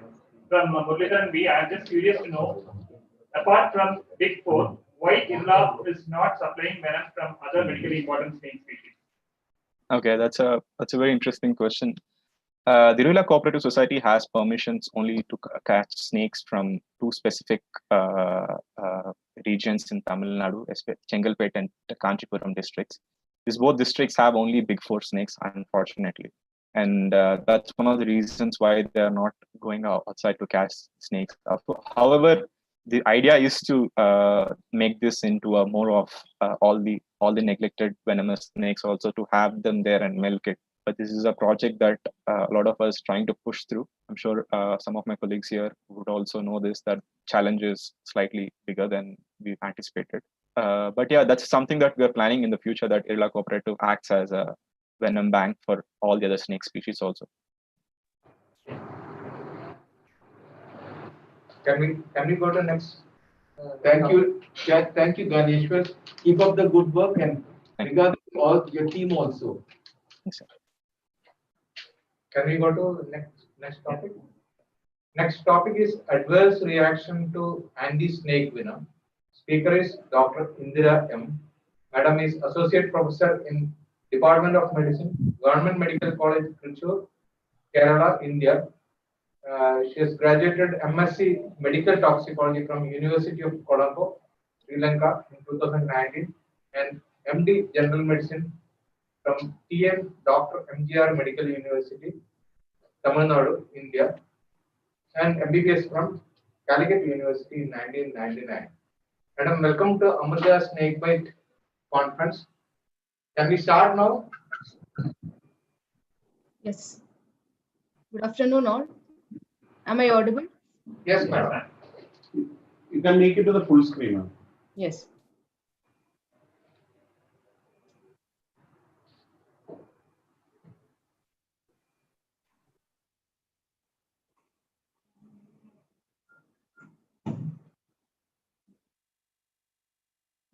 I'm going to talk on adverse reactions to anti-snake venom. I am Dr. Indira, working at Government Medical College, Trichy.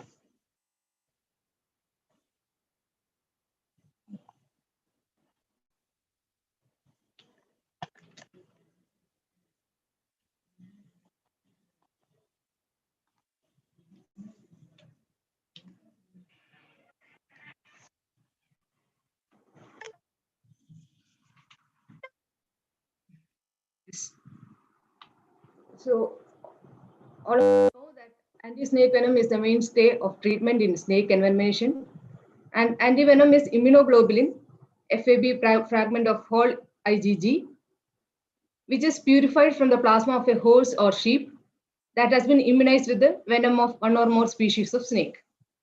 So these immunoglobulin can neutralize the venom of the specific snake inside the human body. So since we are having an effective treatment for snake bite, why we are bothered about the snake bite treatment? Because we know the highest snake bite burden is in rural areas of Southeast Asia and Sub-Saharan Africa, where the access to ASV is poor and also with suboptimal healthcare.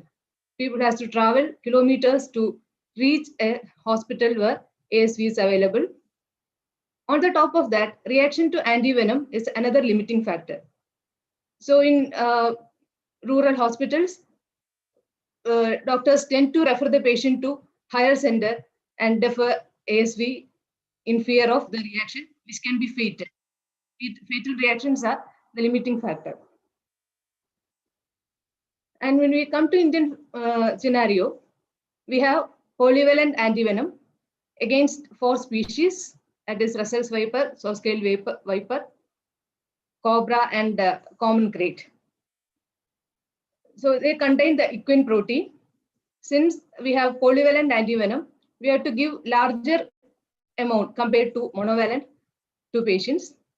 And production of high quality antivenom is limited by its cost. And since we are not very much sure of the efficacy of the venom, antivenom, we tend to give the maximum amount, that is that has to neutralize the maximum amount or average amount of venom possibly injected by the species.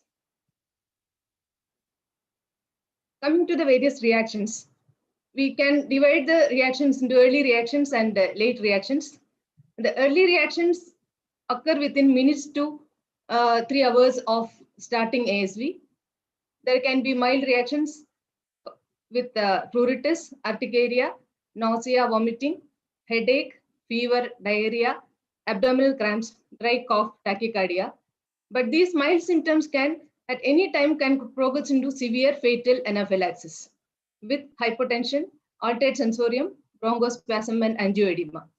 So at the slightest feature of a mild reaction, we have to take steps to prevent further reaction or further worsening. Then there can be pyrogenic reaction to anti-snake venom, which usually occurs after 1 to 2 hours of treatment. This is due to pyrogens contaminated during manufacturing, mainly the bacterial polysaccharide. They present with chills and rigors, fever, vasodilatation, and a fall in blood pressure. The late reactions are serum sickness-like reaction, which is mediated through immune complexes.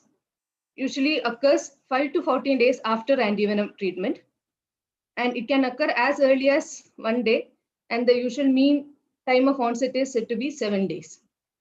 The presentation can be with fever, recurrent urticaria, arthralgia, myalgia, lymphadenopathy, periarticular swelling, mononeuritis multiplex, proteinuria, and rarely encephalopathy. So what's the pathophysiology behind these reactions? Though we call anaphylaxis, the early reaction is said to be non-Ig mediated because prior sensitization to foreign protein is less likely in most of the situation. It is said to be thought to be due to complement activation by IgG aggregates or residual Fc fragments, which is direct dose related, and also may be due to direct stimulation of mast cells and basophils by antivenom protein. In some patients, probably due to the prior anti-tetanus globulin or rabies serum, anti-rabies immunoglobulin, prior sensitization to host protein is likely, and in such patients, type 1 hypersensitivity can occur, which is Ig mediated. Also, the impurities in antivenom can cause reaction, and serum sickness, as already told, it is immune complex reaction where antibody to this immunoglobulins are produced in the body, which form immune complex and serum sickness-like reaction. Since this is non-Ig mediated, the early reaction is less likely to be prevented with testing with small doses. And even testing with small doses can sensitize the patient and can cause anaphylaxis.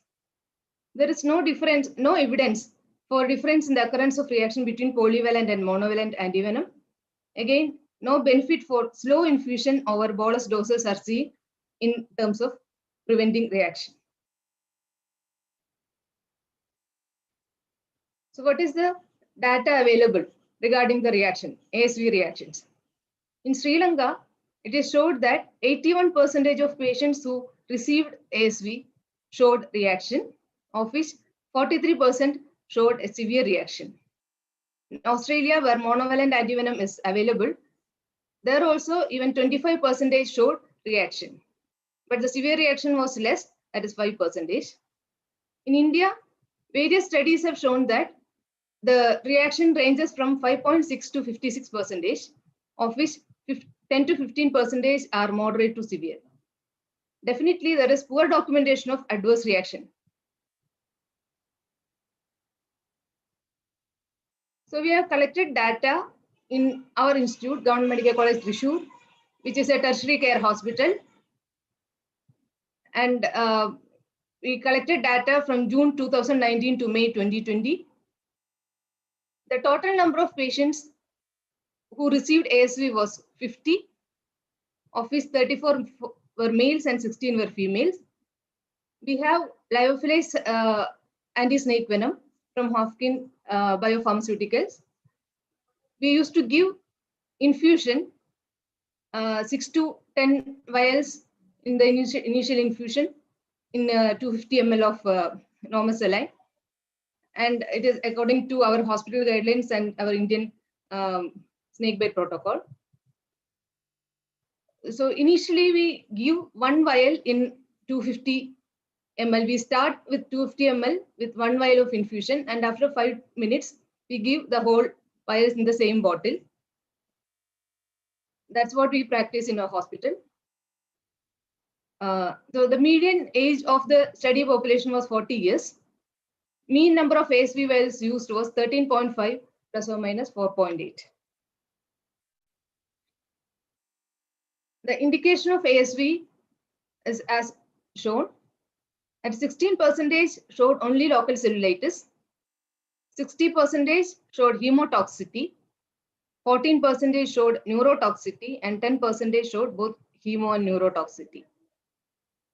The identification of snakes, it was actually snakes were identified in less than 50%, and those among hemotoxicity, we were giving ASV according to the clinical syndrome, and there is likely that few of the patients are bitten by pit viper also, in which ASV is actually not indicated. So the incidence of reaction in our study was 40%. 20 patients showed reaction. Mild reaction was seen in 60 and severe reaction was seen in 4 patients. The mean number of vials of ASV given received in patients those showed mild reaction was 15, and that in severe reaction was 12.5. And those patients who didn't show any reaction also received number of vials of 12.9. These were the clinical features shown. Most commonly itching, followed by vomiting. Chills and rigor and dyspnea were also showed by some patients. So what were the treatment given? To stop the infusion as soon as any sign of reaction is seen. And we gave chlorpheniramine, that is antihistamine and steroid, to all 20 patients who showed reaction. Actually, the recommendation is to give adrenaline even at the slightest feature of reaction, because any mild reaction can progress to a fatal reaction. But in our institution, we didn't give adrenaline to all patients. We gave to only 4 patients who showed bronchospasm and hypotension. Actually, we monitored the patient closely, and the adrenaline prefilled syringes were there, and we are ready to give in signs of deterioration. And about pre-medication, we don't give pre-medication before ASV transfusion routinely, except in some cases where there is history of allergy or atopy or past history of sensitization by protein protein. In such cases, we used to give antihistamine and steroid. We gave antihistamine and steroid to 10 patients, and of which 4 patients again showed reaction. And once these patients are stabilized after stopping the infusion and giving adrenaline or antihistamine, we reassess all these patients for further infusion of ASV and for clinical features of envenomation. And those who require ASV were given adrenaline pre-medication 0.25 milligrams subcutaneously, and ASV infusion was started with a slow rate. And all those patients who restarted with ASV completed ASV without much reaction. So there was no fatality because of anti-snake venom reaction in our study. Now we'll see what are the available evidence regarding pre-medications, that is to prevent ASV reaction. There are RCTs and studies with antihistamines and steroid, but none of them have shown any benefit. In 1999, subcutaneous adrenaline was found to be beneficial to reduce ASV reaction from 43% to 11%. But again, 2002, another study of snakebite raised the concern of intracerebral hemorrhage or hypertension and arrhythmia secondary to adrenaline because of fatality in snakebite envenomation. Because we know the hemotoxic bites, the patient will be coagulopathic, and any surge of hypertension secondary to adrenaline can risk the life of the patient because of risk of intracerebral hemorrhage. So in 2004, another study from Sri Lanka, which included steroids and antihistamine, showed that there was no effect for steroid alone, but there was reduced reaction when antihistamine and steroid were used together. But it was not statistically significant, and study was not powered to assess the effect of antihistamine. And there was an Australian study which showed a subcutaneous adrenaline effective in reducing reaction, but not established its safety in that study. In 2007, Williams et al. Studied a retrospective study was done. And the study heterogeneity and lack of standardization of snakebite victim care was shown, and it suggested the premedication with adrenaline reduced reaction compared to antihistamine or steroid. And later in 2011, De Silva et al. Did a double-blind placebo-controlled trial of adrenaline, promethazine, and hydrocortisone, each alone and in all possible combinations. It was a well-designed study, and it showed that adrenaline alone reduced the severe reaction within 1 hour very much significantly, but other drugs, hydrocortisone or promethazine, alone or in other combination, did not reduce the reaction significantly. And at up to 48 hours also, the adrenaline alone reduced the total reaction significantly. Now, the WHO recommendation of premedication is that WHO recommends routine use of adrenaline 0.25 milligram of 0.1% solution subcutaneous, except in older patients with history of CVA or suspicion of CVA, because intracerebral hemorrhages, there is risk of intracerebral hemorrhage. But there is no routine uses advised in Indian protocol. So we actually require more data from Indian scenario and to establish the efficacy and safety of premedication. Because we know in rural ASV is available, this adverse effect or fatal anaphylaxis can be limiting. 2 more minutes. Yes. So WHO recommendation again says that the antihistamine or reduced rate of slow infusion of antivenom do not affect the incidence or severity of early antivenom reaction. Now coming to the treatment part. So I've already discussed that is adrenaline IM is given as early as possible to avoid fatal reaction whenever there is some sign of reaction. And in severe anaphylaxis, along with the adrenaline, give oxygen and fluid as fast as possible.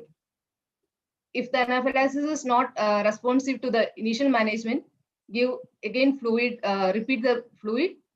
You can give adrenaline infusion.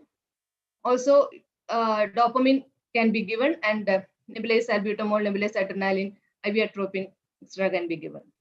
The problem with IV infusion of adrenaline is that once the patient is stabilized, there can be surge of BP, and which can cause intracerebral hemorrhage. So be cautious when starting the adrenaline infusion.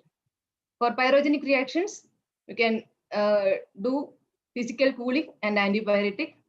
Serum sickness, again, we don't have a good data of serum sickness, but there are reports that it can be limiting, physically limiting the pains, arthralgia, etc.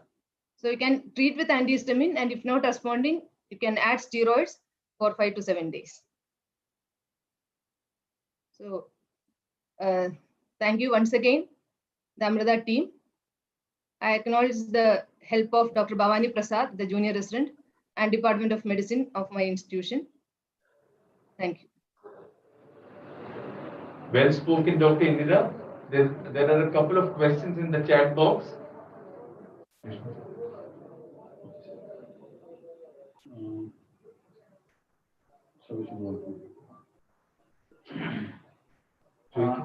First question, Indra madam, just want to know, in case of dry bite, if we inject ASV, what will happen to the rectum? Dry bite means the clinical features, we actually give ASV if the clinical features are suggestive of envenomation. Okay, so mean, in our case, in our population, study population, we haven't given any ASV to any of the dry bite cases. Another question from Maya Gopalakrishnan. How many patients needed re-challenge with ASV after reaction due to clinical indication, and did anyone experience repeat reactions? Pardon, I didn't get the question. Basically, the question is, how many patients needed re-challenge with ASV after the reaction, and did anyone experience repeat reactions to once it was given again? 16 of those patients were re-challenged with ASV, and only 4 of them had mild itching and mild itching only. There was no other complaints. Was there any death? Was there any death? No. There was no death due to ASV reaction. Yeah, I'll take one more question. That's from Samanand Rao. Why not adrenaline 0.5 ml intramuscular in severe anaphylaxis? Severe anaphylaxis. See, the treatment of anaphylaxis 0.5 ml IM only. As pre-medication, we give sub-Q. Okay. Yes. Thank you. Thank you, Dr. Indira. And we now move on to the 5th talk for today. This is by Jose Luis, who is the founder of India Snakes Dog Talk. He's also a member of the IUCN Viper Specialist Group and member of the Wildlife Trust of India. Jose, go ahead with your presentation, please. He'll share screen from this side.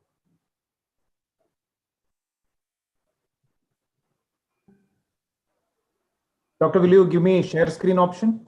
Yeah, sure. It's been given. Try sharing your screen.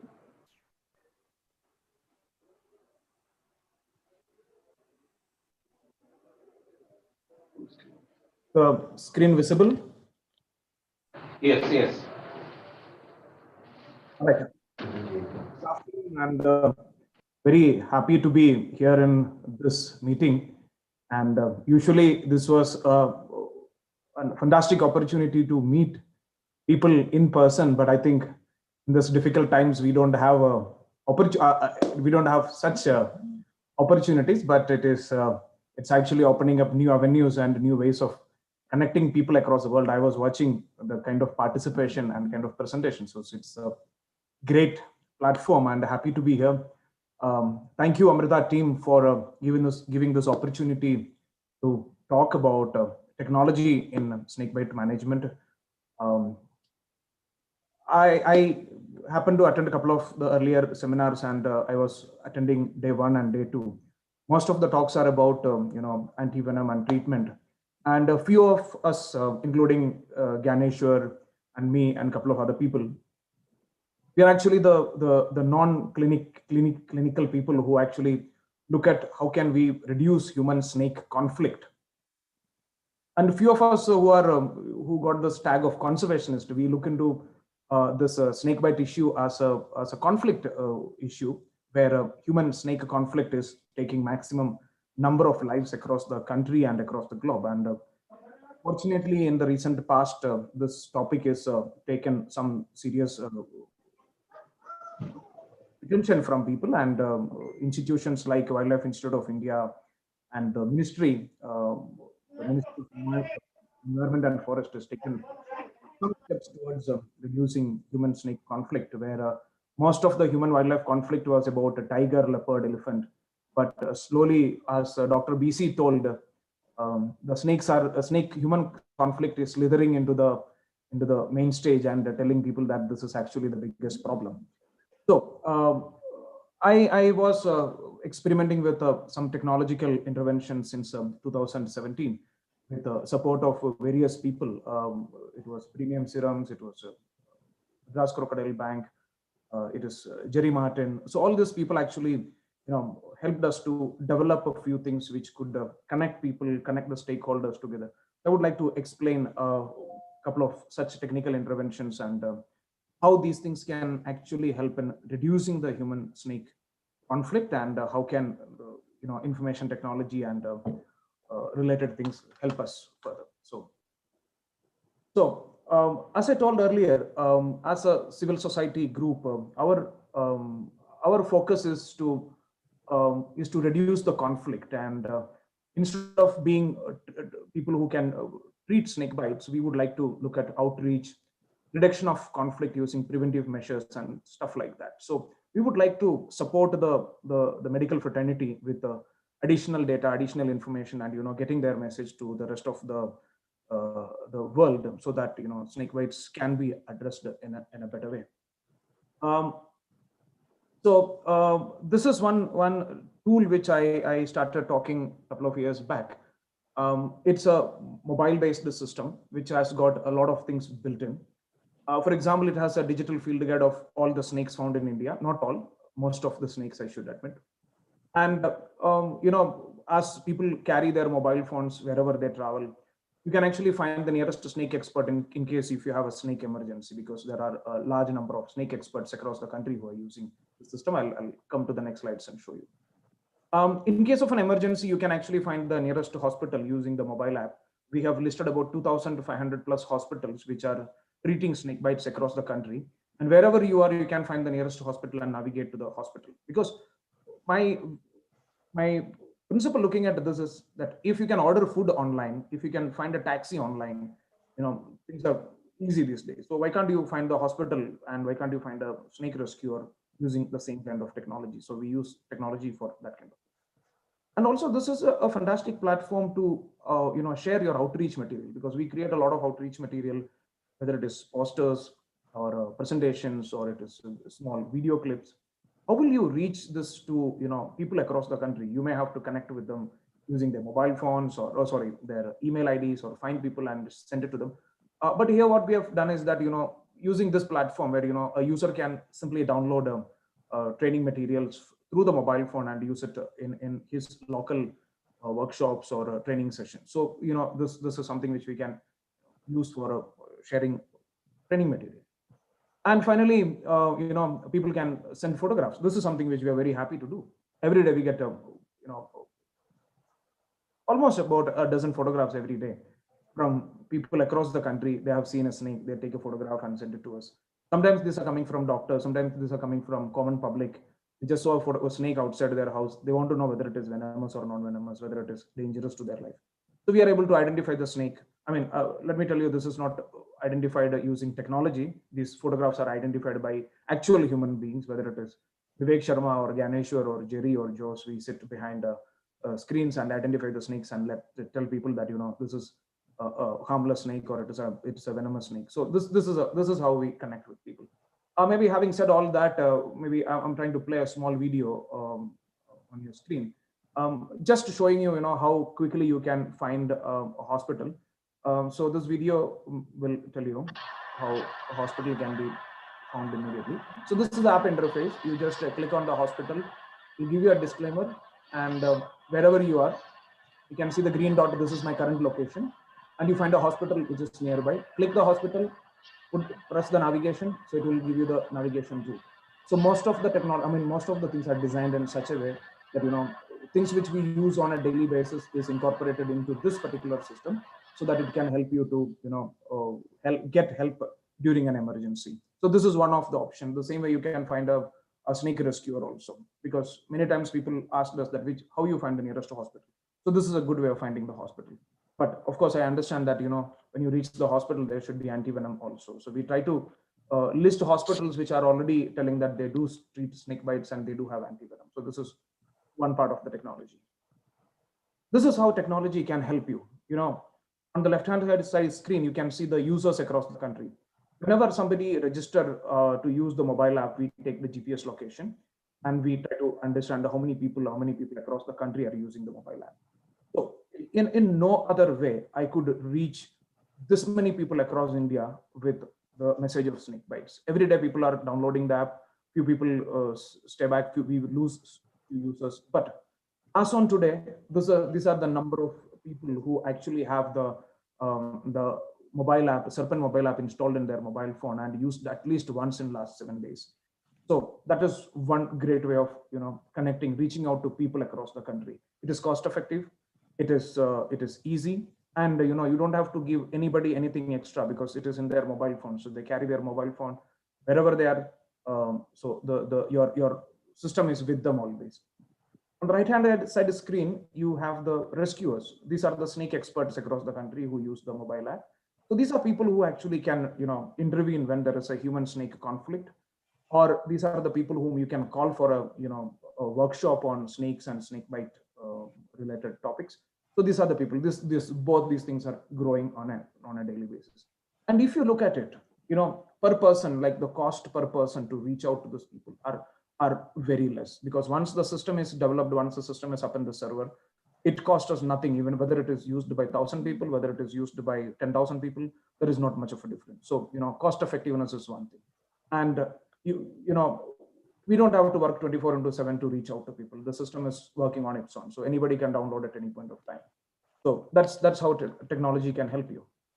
For example, one thing about, establishing this network of rescuers.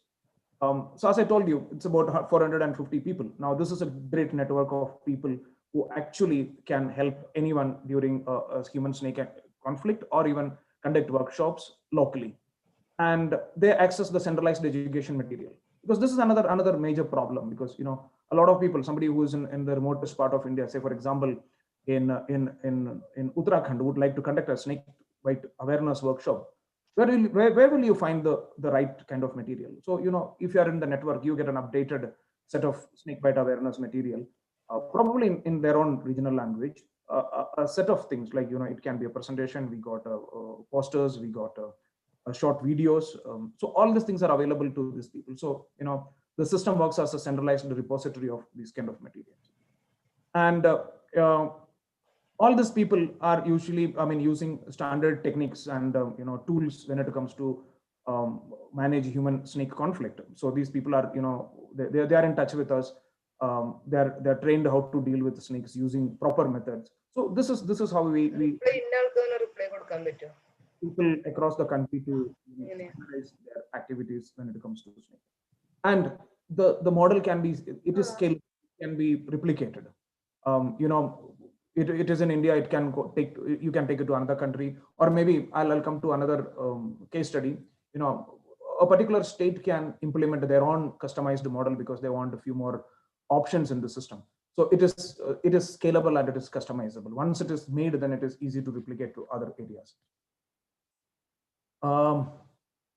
Yeah, each of these people, with a click, you can find these people. Like, I can click any of those icons and find the person. There is a phone number, there is an email ID.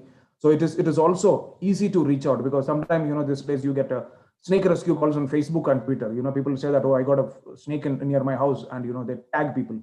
So suddenly we look at our database and, find out, okay, who is nearby? Okay, give him that rescue call, and, if he is able to help people. So, it's a lot of work which is happening in real time. Now, how, other part of this technology can help us?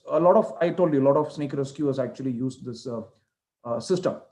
So I'm just looking at one particular case study of Mysore city.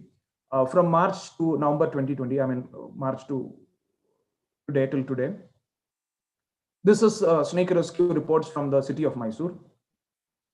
Across the city, they intervened in 1,700 plus situations where, a snake was rescued from a conflict situation. And, as per our reports which we collected, you got large number of cobras, then followed by Russell swipers, and great. And interestingly, there is no source scale viper found. And these are accurate information. These are locations where you find actually snakes. Now, I can ask the system that, okay, show me only the venomous snakes of Mysore. So now the system removed all the non-venomous snakes. You are getting all the venomous snakes on your map. So you can see that which area you are finding more, human snake conflict. That is one thing. I can even go a species wise, like this is the distribution of cobra conflict, human cobra conflict across Mysore city. So this is the kind of accurate information which you are getting through a mobile app, because whenever somebody is rescuing a snake, they're actually taking a photograph, and that photograph, along with the photograph, the GPS location, date, and time is stored in the system. So that is later helping us to, create this kind of maps. The more data, more years we start using it, we will get more accurate maps. And I know most of you will agree that these are very valuable information. This is the map of Russell's viper in Mysore city, wherever there was a conflict and somebody went to rescue it. Now, we also look at the data accuracy. Once you zoom in, each of this record is backed with a data set. There has to be a photograph which is clearly visible, because these photographs are randomly checked by our people. I mean, this is time-consuming thing. Like each of this photograph, you have to click and you have to look at the photograph and see whether you can see a snake there. So you are looking at the kind of localities where you find snakes in that particular city. This is a lot of scientific information coming in. We are understanding the micro habitats of snakes in human settlements. So this is definitely helpful. Other things, I'm not getting into too much of a data analysis. But if you look at, for example, the humans. 1 minute, Jose. Yes, doctor. One more. You have 1 more minute. All right, I'm almost there. Yeah. So we're getting a lot of scientific information. The scientific information can be, analyzed by experts. And we recently started working with a couple of scientific experts who are ready to analyze this data and come up with the results.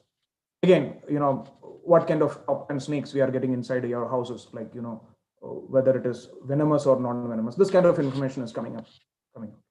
So I talked about, customization. Recently, the state of Kerala, day before yesterday, the previous presentation, Mr. Anwar was presenting. We helped the state of Kerala to implement such a system across the state using technology and forest department's efforts. So, these efforts can be replicated in many places. And I would like to talk about how effectively WhatsApp is used in Kerala. You can look at this group. This is a very active group of Snakes of Kerala, snakes doctors network of snake identification in Kerala. The most important thing is the response time. Somebody is posting a photograph, within a minute you're getting response, whether it is day, night, afternoon, you're getting critical information and people are networking and responding. It is having about 252 members, and it is led by Dr. Jinesh and his friends. So this is how you can use technology. The way you use technology makes a lot of difference. Conclusion is, I tell people that you should not look at technology as the answer. It is not the final answer. It is just a tool. And the biggest challenge with technology is that it's keep on changing. You should be able to change accordingly. And the user is the most important component in this kind of situation. So you have to engage with the user to ensure that there is success. And you always design your technology in a scalable and modular manner and easy to use, so that other people across the world, other people across the country can use it. And finally, the technology is not just limited to mobile apps, but there are other possibilities. Like there are so many things these days coming up, so we have to look at those things.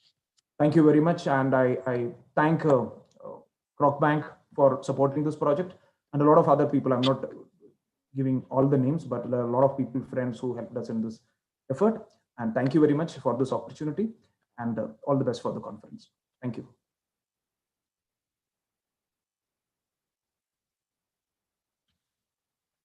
Things together, and there's a question from Dr. Vishwanath asking as to whether any publication has come out of this as of now. Not yet. We are just starting with the publication of papers. A couple of papers are already in the pipeline, because the first effort was to collect data. This is the second year of data collection. So data is coming in. I mean, we're getting a lot of data, so a lot of publications will be coming. Dr. Anita is just initiated one paper, and probably in another 6 months, a paper will be coming out from Dr. Anita and team. Has a suggestion saying that you could extend your work to Himachal, and he'll probably chip in from there, and maybe extending to other parts of India as well. Yes, doctor. I mean, it is. We are recently. I'm working with the Wildlife Institute of India and the German Development Bank, who actually looking into human-wildlife conflict. And we had a couple of meetings, and this will be this model is getting replicated. The initial talks are already going on, so it is in the pipeline. So these discussions are there. A lot of accolades from a whole lot of people, including Jerry Martin and Priyanka Kadam. These are great friends. I mean, people are part of the project. Yeah. Okay, Jose, keep up the good work. We move on to the next talk.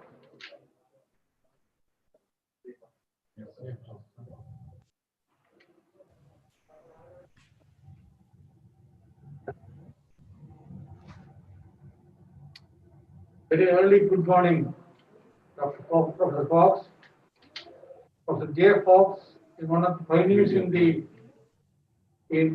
mental.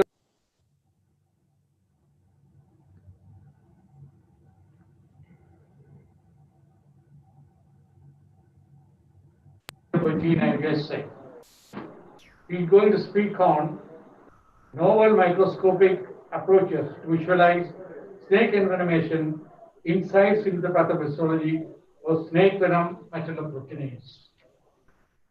Dr. Fox, please. Okay, if you'll give me just a second here, I'm trying to get this set up.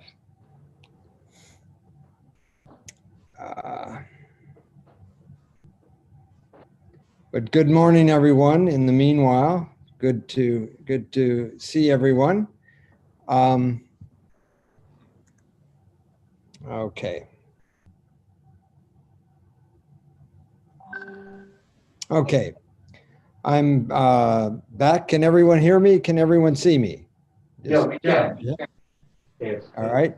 I'm going to share my screen here, and then we'll go ahead. I don't, because of the way it's working here on my computer, I can't go to the full screen because the pictures down below are blocking me. I'm sorry about that, but let me go ahead.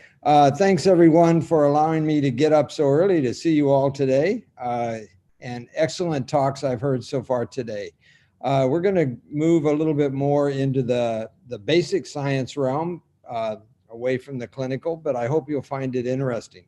Today I'm going to tell you about some new techniques we used that are really pretty interesting in terms of visualizing what happens in snake envenomation. In this particular case, we're looking at Bothrops atrox, a viperid snake from Central and South America. In the next slide, you can see the technology we're using is two types of technology: harmonic optical microscopy, where it allows us to visualize collagen fibers in a tissue with light microscopy. And then we're using 2-photon microscopy that allows us to visualize elastin. And in this particular image, what you can see is on the top panel, these are collagen fibers imaged in the hand dermis. And then with the other approach, the 2-photon, you can see elastin. You can colorize these however you want, and then you can merge and do whatever. So we felt this would be an interesting way to take a look at what happens to tissue destruction in the case of animal envenomation. Our experimental approach was to inject Bothrops atrox venom, RAP1 snake venom metalloproteinase, RAP2 snake venom metalloproteinase, and take a look over time to see what happens to the tissue. Again, we're using single harmonics and 2-photon microscopy for this. And then we go back and with some fun computer tools, we can assemble these and make some interesting movies. So with that, let's go ahead and start the first video, which is the control of tissue. I think you're going to run that from your side. If we can bring that up. All right, and go ahead and start it. This is the tissue. The green is collagen. The magenta is elastin and muscle fibers. We're just looking over the top of the tissue. And go ahead and start the video, please. Now we've gone and made a schematic of the image, and you can see the backside of the tissue, the muscle bundles in magenta, and then a side view, and then back to the top, the green being primarily collagen in this cartooned image. And then we look at a side view, you can see a very clear layer of collagen and then the layer of muscle bundles. And then I think we go and look at this from another direction. But again, notice the very rich collagen on the top. This would be what would be called the fascia of the muscle, around the muscle bundles. And again, a side view. And then we'll go back to the light image very shortly here. And this is the control tissue. Nothing done to it. Okay, moving on. It should keep going. All right, now we're back to light images. And what we're going to do is scan through the Z stacks of the image to look at it. And you're going to get a very good view of the elastin. So starting from the bottom, coming up to the top, you saw the muscle bundles. Then the fibrous magenta material is elastin. And then we go back down to the bottom. There's the elastin again. It looks to me like they're running kind of perpendicular to the muscle bundles, just like the collagen did. This is the collagen fibers, again, going from the bottom of that to the top. You can see very dense packed, kind of nice fat strands of fibrillar collagen, again, looking like it goes perpendicular. And this is, I believe, let's see, both colors coming up to the top and then back to the bottom with the little dots we believe are erythrocytes. Okay, if that's the end of that movie, that's the control. I'd like to go ahead and show what happens to the tissue with the whole venom. That's the VB movie, please. And again, this is injecting venom and followed at 15 minutes in this particular case. So the next movie.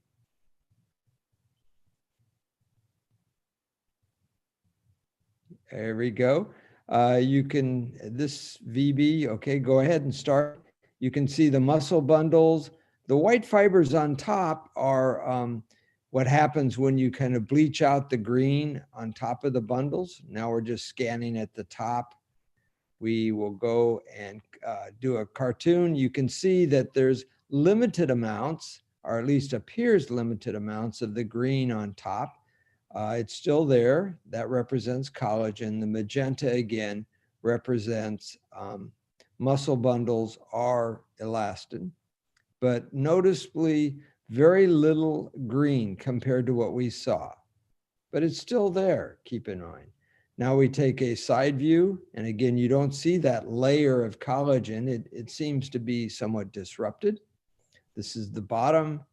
We go back to the side, and this is just a cartoon image of the visual light images.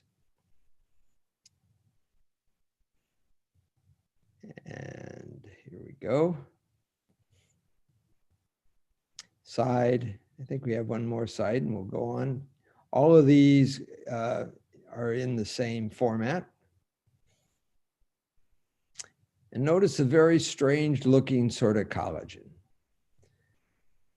Now we'll go and scan through the tissue. This is from the bottom to the top. And what you see missing here, you don't see the fibrous sort of elastin. It appears to be gone due to the venom treatment. And of course, as I said, the collagen looks very different. It's still there, but it's quite different, the fibrous collagen. Again, that's just with the one channel, the magenta channel going down. So you don't see that, the elastin.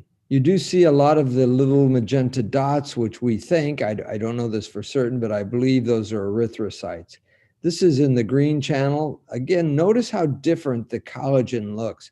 Kind of spidery, stringy, if you will, not the fuzzy, fat, dense collagen bundles we noticed in the control. Okay. And it's certainly not as dense as what we noticed in the control. This is something different. This is a different one. Now let's go to the ATX, please. The ATX. This is the P1 snake venom metalloproteinase. We're going to do one more video. Okay, we're starting off with this. Please go ahead. You can see the white bleached collagen fibers over the magenta, very spidery, very different. And you look at it in the cartoon mode. not the thick sheath of collagen that you noticed in the control. There's the muscle bundles from the bottom. We're back up to the top in the cartoon. But again, not the dense information that you saw from collagen before, not a clear sheath of matrix surrounding the tissue. All right. It does look like the collagen fibers that are remaining still are sort of perpendicular to the muscle bundles.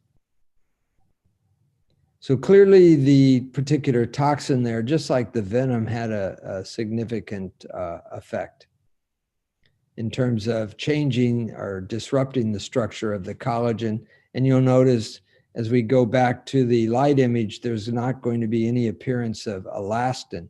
As we go from the bottom up to the top of the tissue slice, you don't see the fibrous elastin. You do see a lot of erythrocytes there, but again, the elastin is gone by virtue of the P1 snake venom metalloproteinase. And back to the top, and then we should see this in the green, I think. Now one more time with the magenta, single channel, and back down. And what this is really should be telling you is this is a very new way to look at the tissue in situ. This isn't fixed. This is just fresh frozen tissue following injection of that particular toxin. Here are the collagen fibers, again, very different from what you saw in the control, spidery, thin, clearly changed by virtue of this toxin. All right. Coming back up to the surface, you can see. All right. And I think we can quit the movies at this point and we'll go back to my slides. All right. And as I said, we've done this in terms of times too. So this is just a slide representing the times of the controls. This is just very clear. You can see very dense collagen. You can see the elastin. We also have been doing scanning and transmission electron microscopy, trying to correlate that with this, with the light microscopy. I won't talk much about that now. And by the way, this is all brand new data. It's not been published. We're still trying to sort through it. This is the whole venom at 15 minutes. And you can see there's already some change in the collagen fibers. Then if we go at 3 hours, again, some change. Yes. Could you just share your screen, please? Oh, sorry. Yeah, you cut me. Let's see if I can find it. There we go. There you go. Do you have it now? Okay. Yeah, got it. All right, here we go. There's the control. Again, here you can see the collagen, the muscle bundles and the laminin, the merged structure. And then we've complemented this with scanning and transmission microscopy, but I won't say much about that at the moment. Here is the whole venom at 15 minutes. You can see some disruption, just like we saw in the video. If we move on to 3 hours, again, some disruption. You can see muscle and a little bit of elastin left, but it's disappearing quickly. Sorry. And then if we move to the 3 hours, you saw that one. Going to the 24 hours, you see a very distinctive change in the muscle as well as in the fibers. They seem to be kind of glommed together, but they're still there. The point being is over time, these collagen fibers don't disappear. They just change in terms of shape. Here's the P1 toxin, again at 15 minutes. Spidery now, not the dense and fuzzy fibers we saw in the control. And again, you start to see additional changes at 3 hours in the structure. And then finally at 24 hours, again, very clear changes from the control and a loss of the elastin. The muscle bundles still look pretty much okay. Finally, this is a P3 snake venom metalloproteinase. You can see a change in the collagen fibers. You can see the same thing here, looking very similar to what you saw with the P1 metalloproteinase as well as with the venom. And 24 hours again. The point being, it doesn't disappear. The collagen fibers aren't being degraded per se. They're just being changed in terms of structure. So the summary of this kind of brief introduction is that these techniques show that it's obvious that the venom can disrupt the collagen at the site. It clearly eliminates the elastin and produces hemorrhage. The question, of course, is what is it doing to the collagen? What is that disruption? And I'll talk about that in a moment. The P1 snake venom metalloproteinase disrupts the collagen structure as well, but again, it's not eliminated. Elastin, however, is eliminated. And then likewise, the P3 BTX disrupts the collagen structure, and elastin is eliminated as well.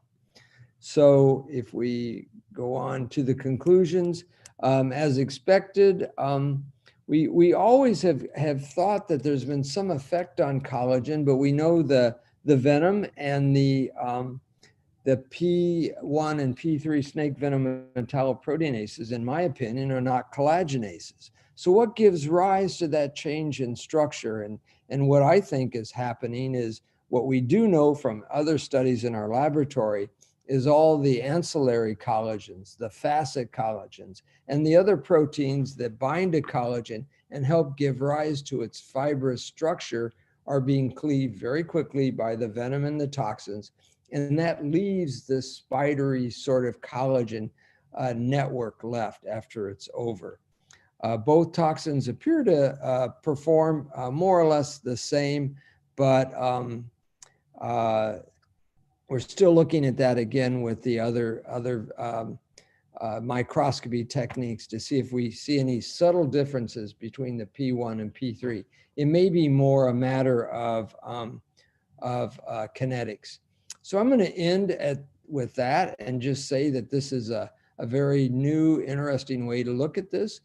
I think it has implications for helping us understand what's happening in a more holistic way with the tissue in terms of envenomation. And it might give us insight into how muscle tissue regenerates following snake bite, because clearly the normal collagen scaffold is disrupted. You have the spidery collagen.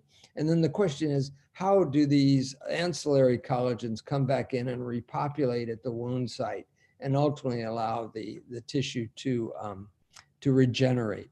So with that, that brief introduction to some very cool microscopy, I'll quit here and I'll be glad to try to take any questions. Thank you, Professor Fox. No questions in the chat box. But do we have any data from patient data, or is it all experimental? This is experimental. We have some patient samples we're starting to work on, and we'd like to look at more. I think, again, I think what's the interesting way to go with this going forward is to try to determine exactly what ancillary collagens in vivo are being cleaved. We know what can be cleaved in the test tube. But again, I think it brings up interesting implications in terms of wound healing and recovery from a venom morbidity point of view. And have you done any, along with injection of toxins, any antitoxins given, and have you looked at the differences? No, we haven't, but that's a great idea to look at that, because I suspect you're going to see, well, I don't know what you're going to see per se. If you do it mixing the two together, you might see some differences. You might see some differences in the collagen structure. I think where you will see differences in the pharmacokinetics are in the dynamics of it. And that's the beauty of this, by looking at it various times and being able to scan through the tissue and kind of see top to bottom what's happening. Interestingly, very little is known about the structure of fascia, even though it was probably one of the first anatomical structures ever discovered. There's not much there. And so even this alone is of interest in terms of how everything's arranged. There's a question from Dr. Muralidharan. He's asked as to whether you've tried using any specific SVMP inhibitor and looked to see whether it's reversed the effects. Yeah, that's a great idea. No, we haven't. And so I think what the suggestion, and it's a great suggestion, is to use a specific SVMP inhibitor. You might try EDTA or something like that, or a specific antibody, and then look at the same thing and look for structural changes. That's a great idea. And Dr. Vishwanath has asked whether you noticed any netosis, the process of netosis and release of diffuse DNA. Well, we didn't, but this technology, again, is limited in the sense we can only see the elastin and we can see the collagen fibrils. And it's really dependent upon the structure of the collagen to give rise to that single harmonic. It must be fibrous, and that's how the technology works. There's no staining involved with this. It's all just microscopy. Thank you, Professor Fox. Keep up the good work. And okay, thank you all again for your kind invitation. And I really miss not seeing you all. Next time around, for sure. Thank you. Okay, now we move on to Dr. Aryarani Jnanadasan. Dr. Aryarani, who's known to most of us, is an MBBS and MD. She's a senior professor in clinical in general medicine at the Department of Faculty of Medicine, University of Colombo, Sri Lanka. One of her areas of special interest has been snakebite for quite a few years now, and she's been a regular with our conferences. Over to you, Dr. Aryarani. She'll be. Thank you very much. Good evening, everybody. Thank you very much. First of all, let me thank from the outset itself to Dr. Menon and Dr. Joseph and Dr. Piller for inviting me for this Amrita Institute Medical Congress on snakebite. Thank you.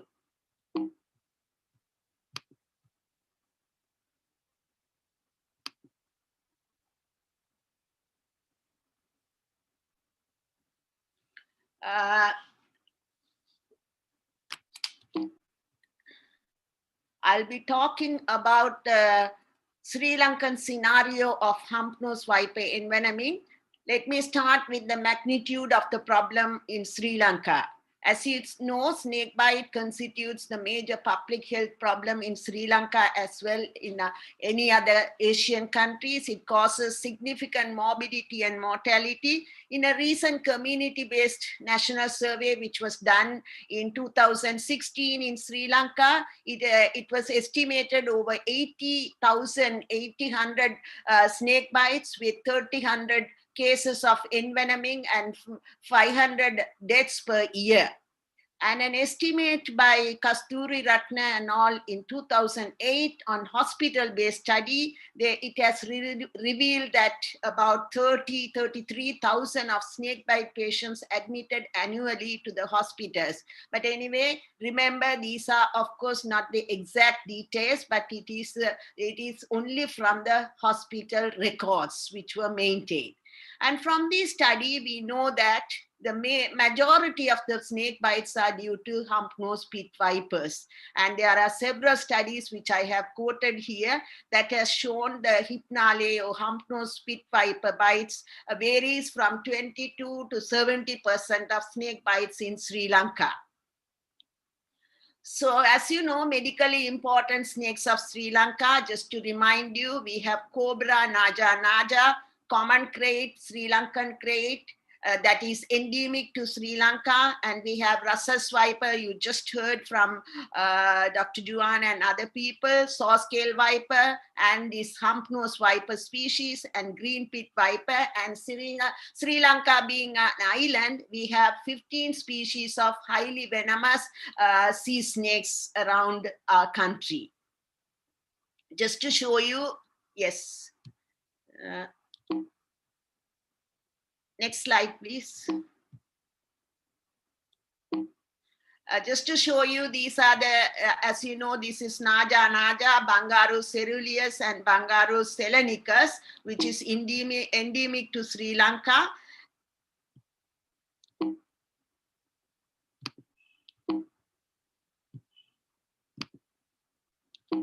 And the Viperidae family, Rhesus viper, Echis carinatus, and the green pit viper, that is Trimerucerus trigonocephalus, and the Hypnale species. Next slide, please. And we have the beautiful 15 species of sea snakes, which are few of them are shown here. So, we conducted a national hospital-based study on identified snake bites in Sri Lanka from 1993 to 95. It's a national clinico-epidemiological study we conducted. And from that study also, we found that hump-nosed viper envenoming is the leading cause of snake bite in Sri Lanka.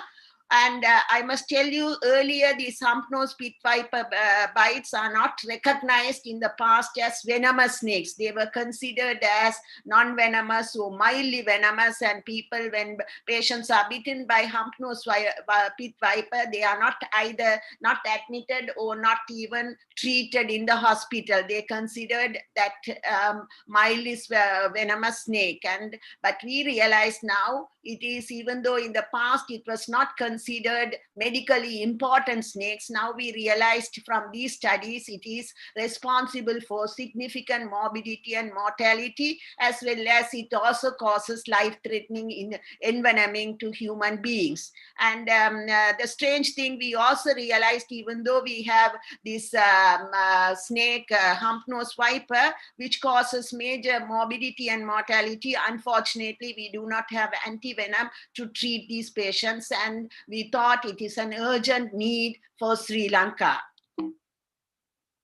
Hump-nosed viper, as you know, it is a small brown-colored snake which belongs to the pit viper family. It has a triangular head and a neck, triangular head with a constricted neck, and a body which is stout and short, cylindrical body with dark spots.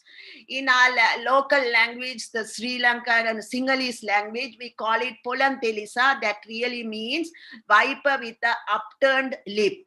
And it is also, in some villages, we call it Kunakatua, quite rightly, because the meaning of that is really this bite causing decay. That means it causes local necrosis. In Tamil language, Tamil dialect, it is called Kunal Mukupudayan, where that means, what does that means, is really the viper with the upturned nose. Kunal Mukupudayan. Next slide, please. So, hump-nosed pit viper taxonomy, the genus Hypnale, was revised in Sri Lanka in 2009 by Madhuvage et al. And they describe 3 distinct species. One is of Hypnale, one is Hypnale, the other one is Hypnale zara and Hypnale nepa. And Hypnale is the one which is ubiquitous and it is found throughout the island. And the Hypnale nepa is restricted to higher elevations in central mountain highland of Sri Lanka. And the Hypnale zara is widely distributed in the islands of southwestern and wet zone lowlands in the south of Sri Lanka. And we noticed, and they also identified that Hypnale nepa and zara are endemic to Sri Lanka like Bangarus selenicus. So these are endemic to Sri Lanka. This is the slide of Hypnale, where you see the snake, hump-nosed viper, where the snout is not upturned, it is flat. This is Hypnale zara, where you get the snout with a wart-like protrusion. That is Hypnale nepa. Then the other one, next slide, is Hypnale zara, and this is the that has the protuberant snout. Then Madhuvage et al., go back please, yeah. the hypnale venom was also really in vitro study. It was studied by Madhuvage et al. In 2003. All 3 species of venom has been studied in vitro, and they found that more or less all 3 venom has similar chromatographic pattern, and that showed it has a potent cytotoxic effect which causes severe local necrosis, which we see in clinical presentation. And they also have mild procoagulant activity and weak neurotoxic and myotoxic and phospholipase activity. At the same time, in 2011, Tan et al., they studied this hypnale venom by a study on the enzymatic and toxicology effects of hypnale venom. That also revealed, in addition to hemorrhagic and necrotoxic or cytotoxic properties, hypnale venom also showed potent procoagulant or thrombin-like enzymes such as phospholipase A2, thrombin-like enzymes, proteases, and L-amino acid oxidase and hyaluronidases. So the venom of hump-nosed viper is known to have procoagulant as well as anticoagulant properties that can lead to thrombosis as well as venom-induced consumptive coagulopathy in victims of hump-nosed pit viper bites. So this really, whether the patient will get thrombosis or coagulopathy depends on the rapidity of the clot formation and the degradation. If we take the clinical profile of hypnale bites, the spectrum of clinical profile differs greatly. It can cause dry bites where the snake, even though it bites the person, it does not inject enough venom to cause clinical manifestation. That's called dry bite. As well as it can cause severe life-threatening envenoming as well with systemic and local envenoming. What are the local envenoming we have seen in Sri Lanka following snake bite, hump-nosed viper bite? We have seen pain around the bite site, swelling, bleeding under the skin, tissue necrosis, and hemorrhagic blisters are seen very frequently, and that is one of the identification if you don't see a snake, and that can also in the clinical syndromic effect, you can guess that it is likely to be hump-nosed viper, and it also causes regional lymphadenopathy.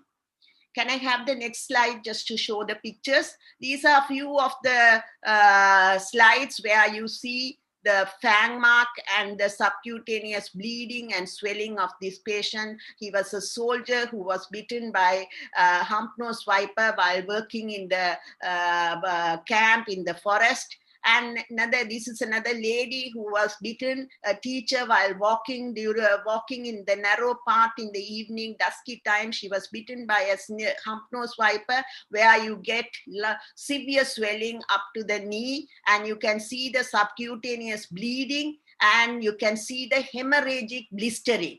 That is, we see very often in hump-nosed viper bite. And in this patient, you also can see on the opposite side, there is a dry gangrene on the other. This is the bite leg, and this is the other leg where you see in the big toe area dry gangrene. And this particular lady had then she ended up in massive necrosis. Shall we go back to the previous slide?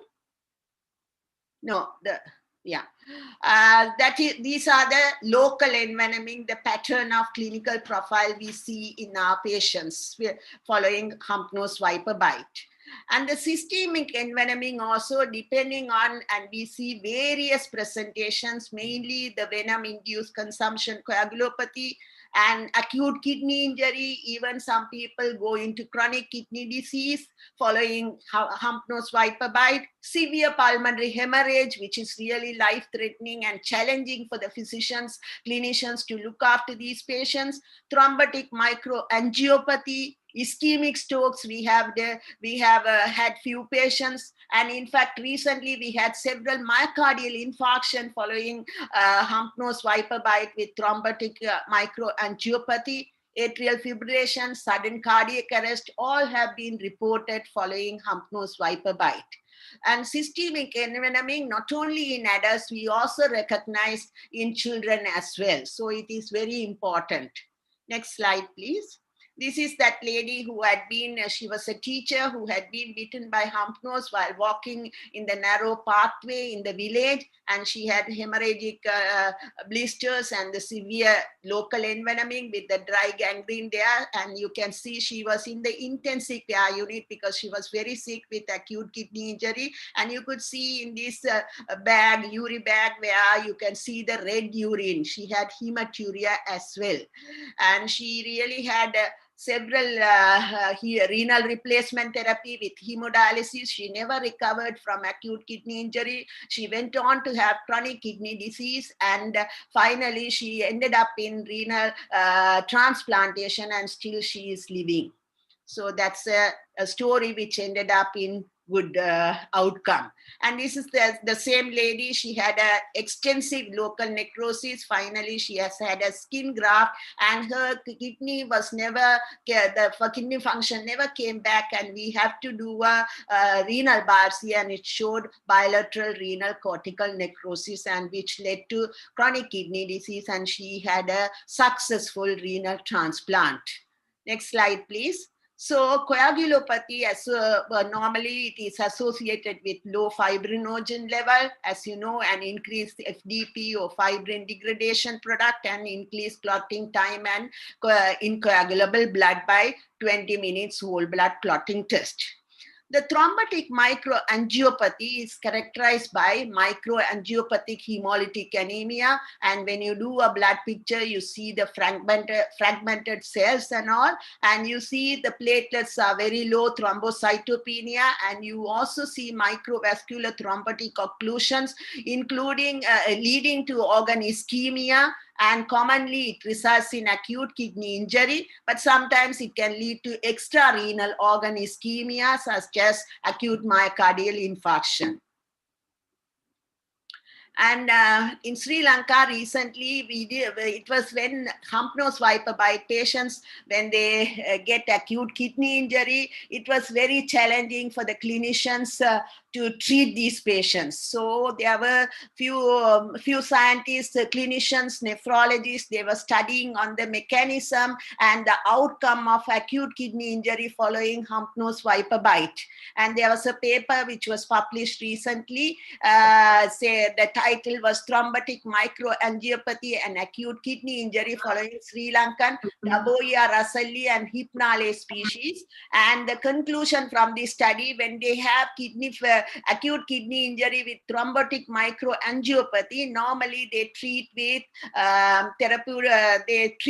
therapeutic plasma exchange, fresh frozen plasma, in addition to, and blood transfusion, in addition to hemodialysis. So from this study, they have concluded the presence of TMA, thrombotic microangiopathy, in patients with Daboia and Hypnale bites was associated with a prolonged outcome, prolonged course of acute kidney injury. And it was the patients who were treated were normally in Sri Lanka, because it was challenging and no treatment. So they are being treated with therapeutic TPE, plasma exchange, and fresh frozen plasma, in addition to hemodialysis.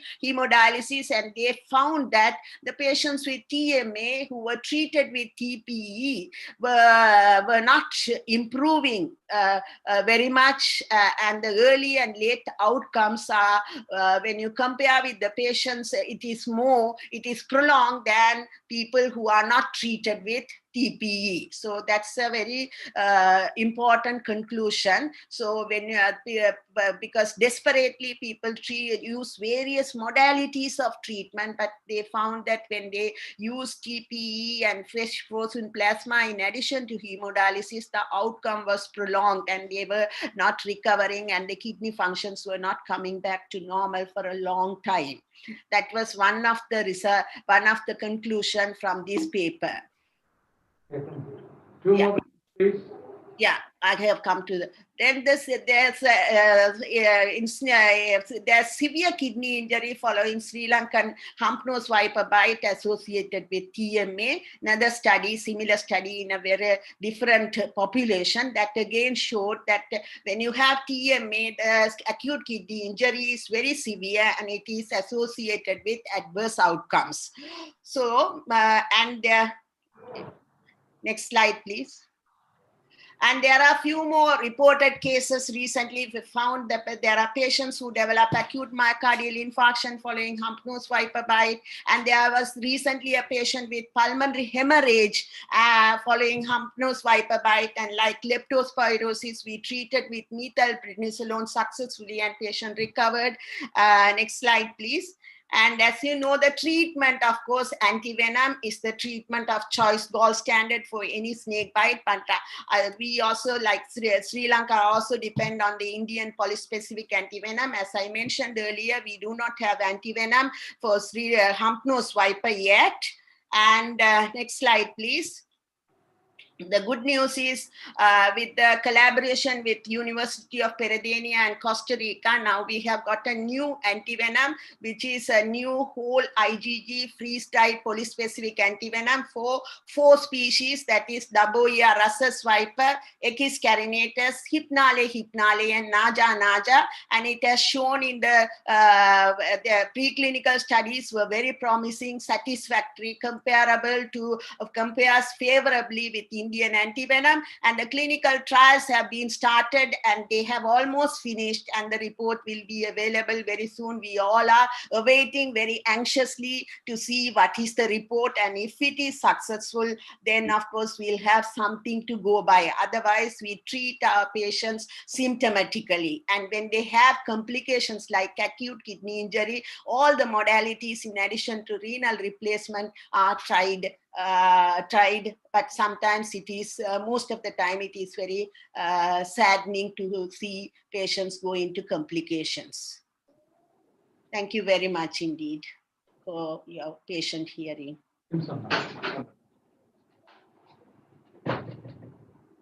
Thank you.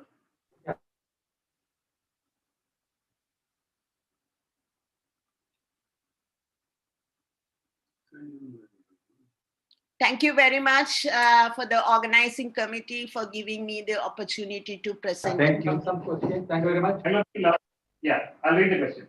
Coagulopathy lasting for several days with non-coagulable blood without any local or systemic features of envenomation is quite common in my place, which is near the Western Ghats.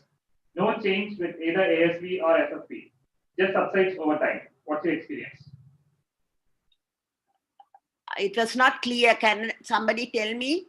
Can you take these slides off, please? Yeah, sure. And can I have the question, please? What he suggests is a patient comes with prolonged coagulopathy. Yes. And whether it could be related to hypnale is what he's alluding to.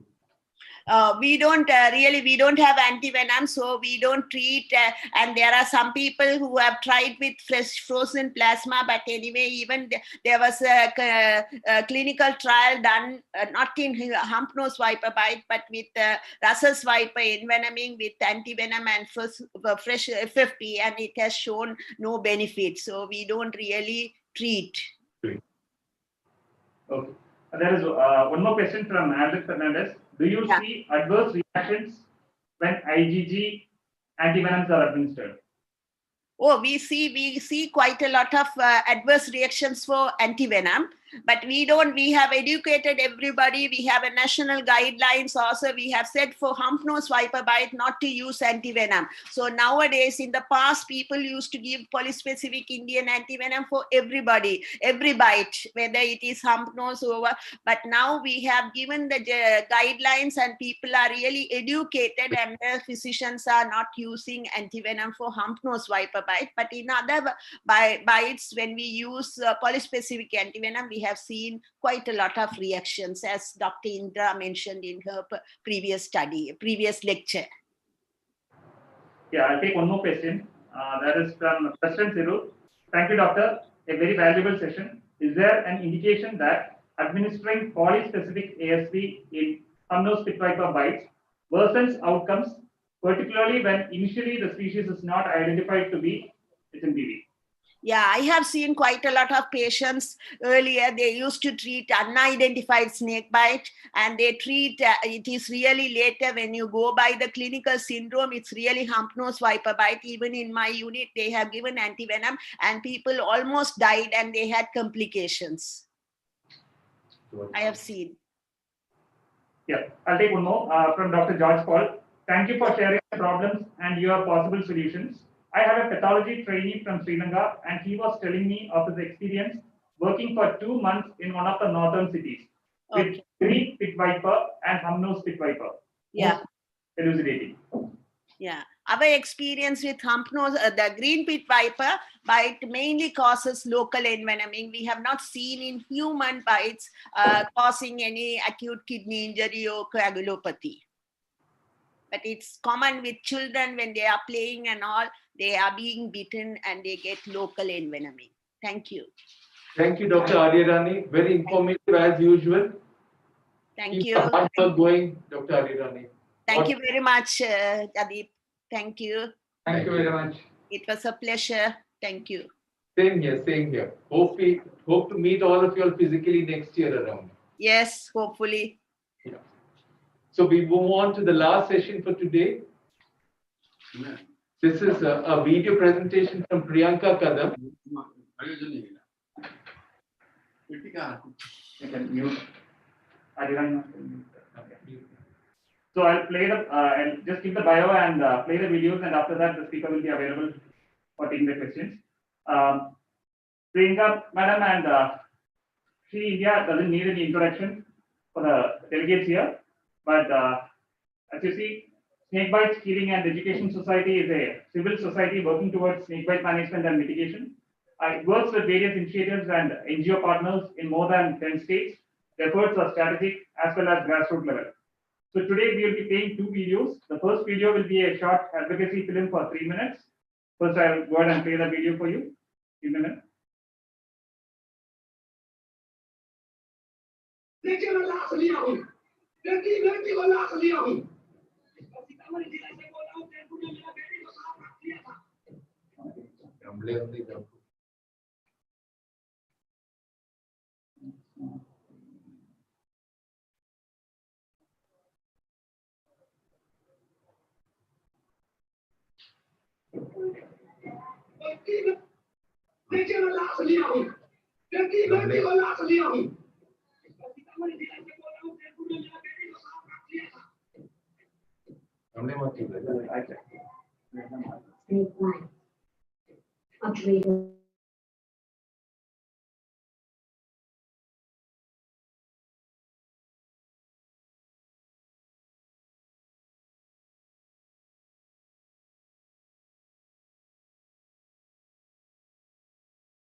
Teach people how to live with snakes, how not to create microhabitats inside the house. সময় নষ্ট করা যাবে না, কোনো রকমের ভুল কোনো কিছু পদক্ষেপ নেওয়া যাবে না, কাটাকুটি পুষে বার করে রাখতে এসব করা যাবে না, সরকারি হাসপাতালে সময় থাকতে পৌঁছে দেবে। Snakes are incredibly important in the ecological sense, and we do need to conserve them. But at the same time, we have to teach people how to live with them safely and not get them. The magnitude of the situation can be assessed only if snakebite is made a notifiable disease. Looking at the high incidence of death, snakebite is considered as mainstream treatment.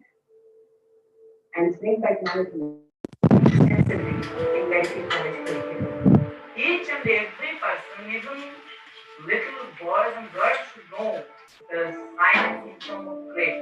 सभी doctor के मन में आ जाएगा dedication कि कुछ करना चाहिए snake bite के लिए, तो आई थिंक तो कोई जो स्नेक बाइट का इंसिडेंट होता है इसमें किसी को ट्रीटमेंट ना मिलने से जो डेथ होता है वो कभी नहीं होता।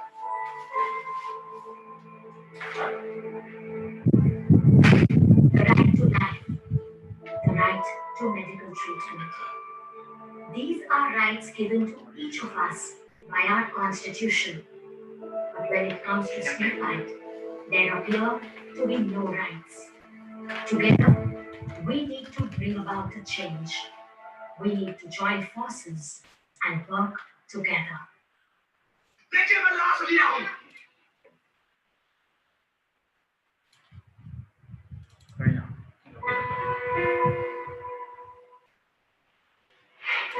More than 58,000 Indians die of snakebite each year. These lives could have been saved. Snakebite is both preventable and treatable. Snakes live around us. We know that we never should die. They are not our enemies. But chance encounters lead to bites. If the patient does not get timely treatment, the result can be disability, even death. Most snakes in India are non-venomous, but some have venom. The northeastern states, with their amazing biodiversity, are home to seven of venomous snakes, including crates, vipers, cobras, and others. Snakebite is an accident and can be prevented. It is extremely important for each of us to learn to safeguard and protect ourselves. This is what we can do. Do not allow rodents to be in and around your homes. Where there are rats, there will be snakes. Keep your home and surroundings clutter-free. Snakes like to hide in clutter. Try to create a clear buffer zone around your house to prevent the entry of snakes.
patient in the middle and support the head.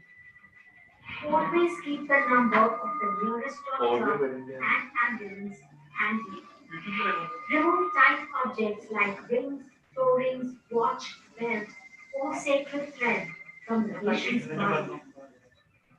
Make the patient lie down, turned.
Hello, everyone.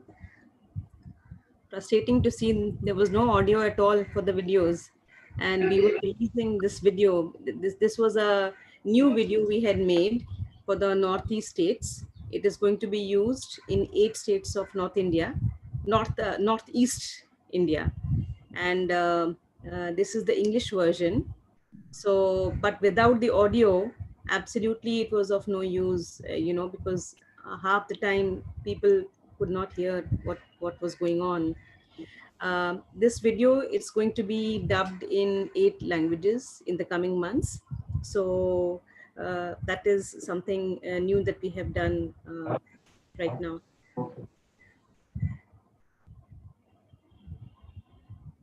Yeah. Is there any questions, anyone?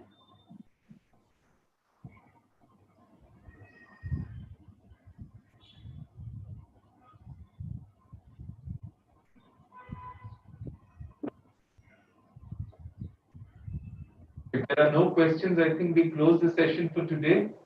What we can do, the audio was not clear. There was a lot of background. There's a sort of rumble in the background. I don't know whether it's something to do with the system here or whether it's in the audio. Anyway, all this would be. Can I play it once again? It's just 6 minutes. Can I play it from my laptop? Better try to Sure, why not? Yeah, please. Yeah. Yeah, you can share your screen.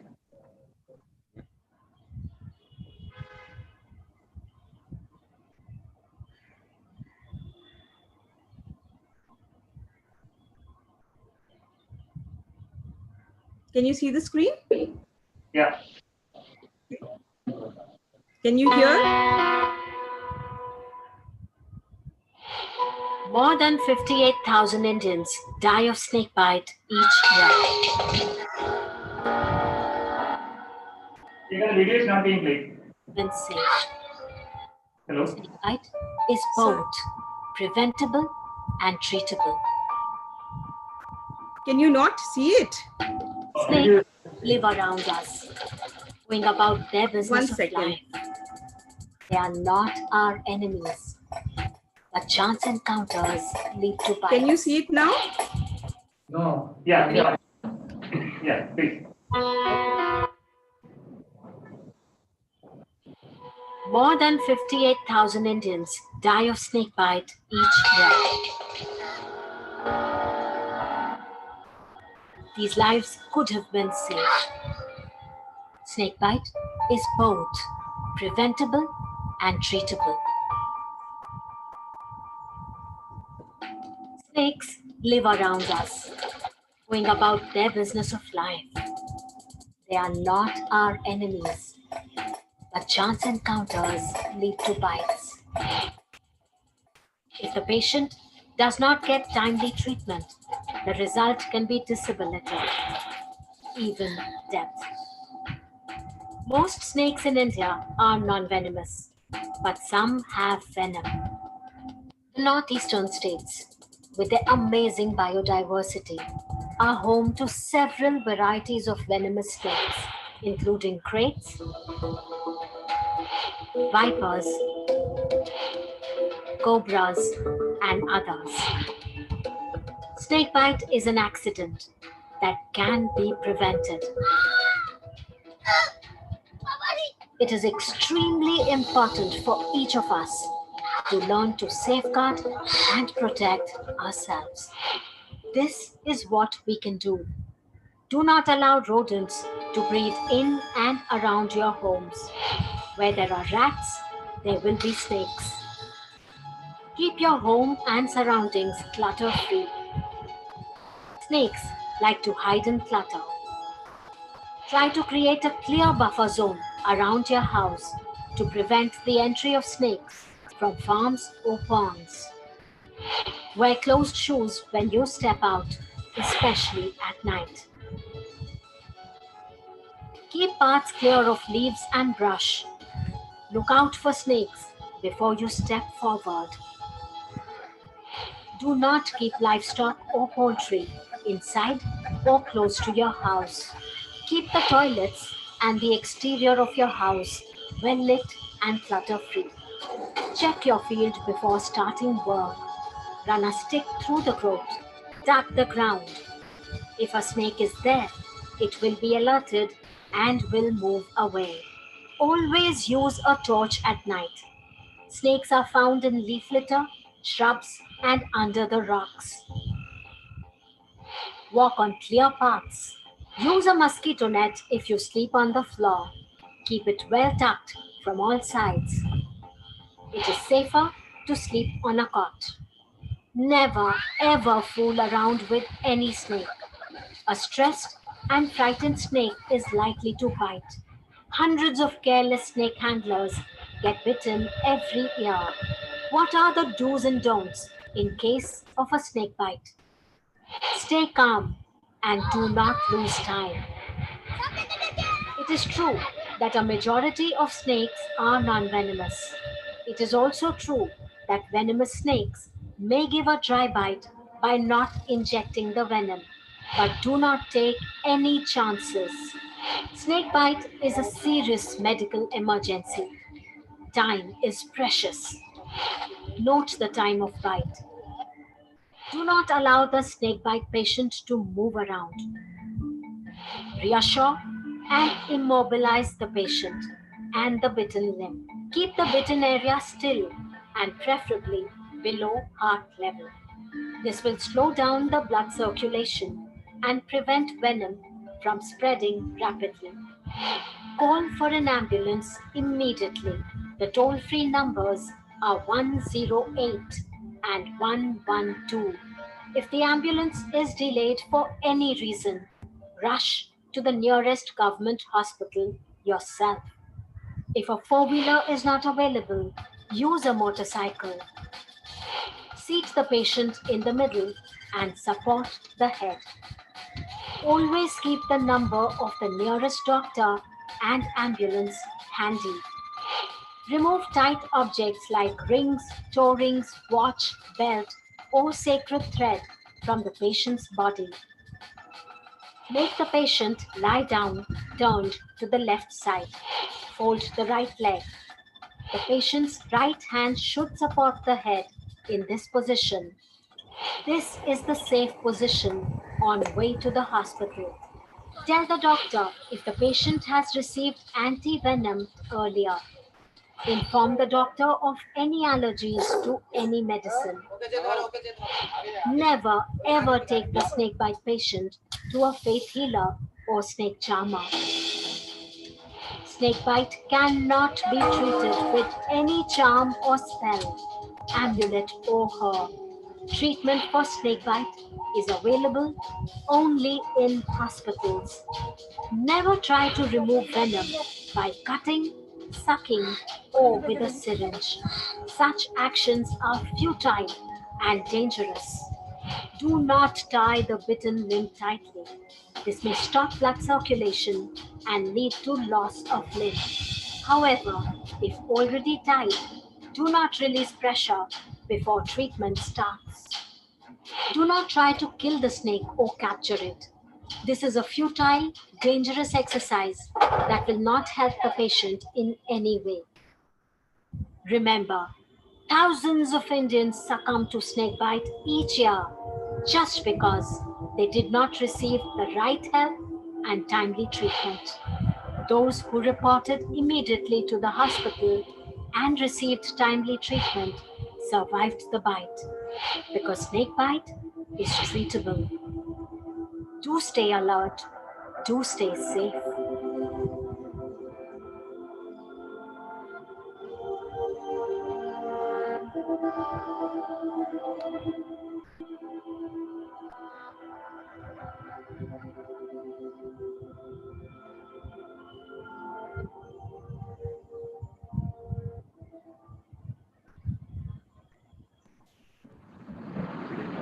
So thank you, Thank you very much for giving me the extra time to show the video again, sir. Thank you. Thank you very much for the excellent video. Please continue the good work. And I think there are no questions. We'll meet again on Thursday, same time. And the first speaker will be Professor Kini. Thank you. Good day.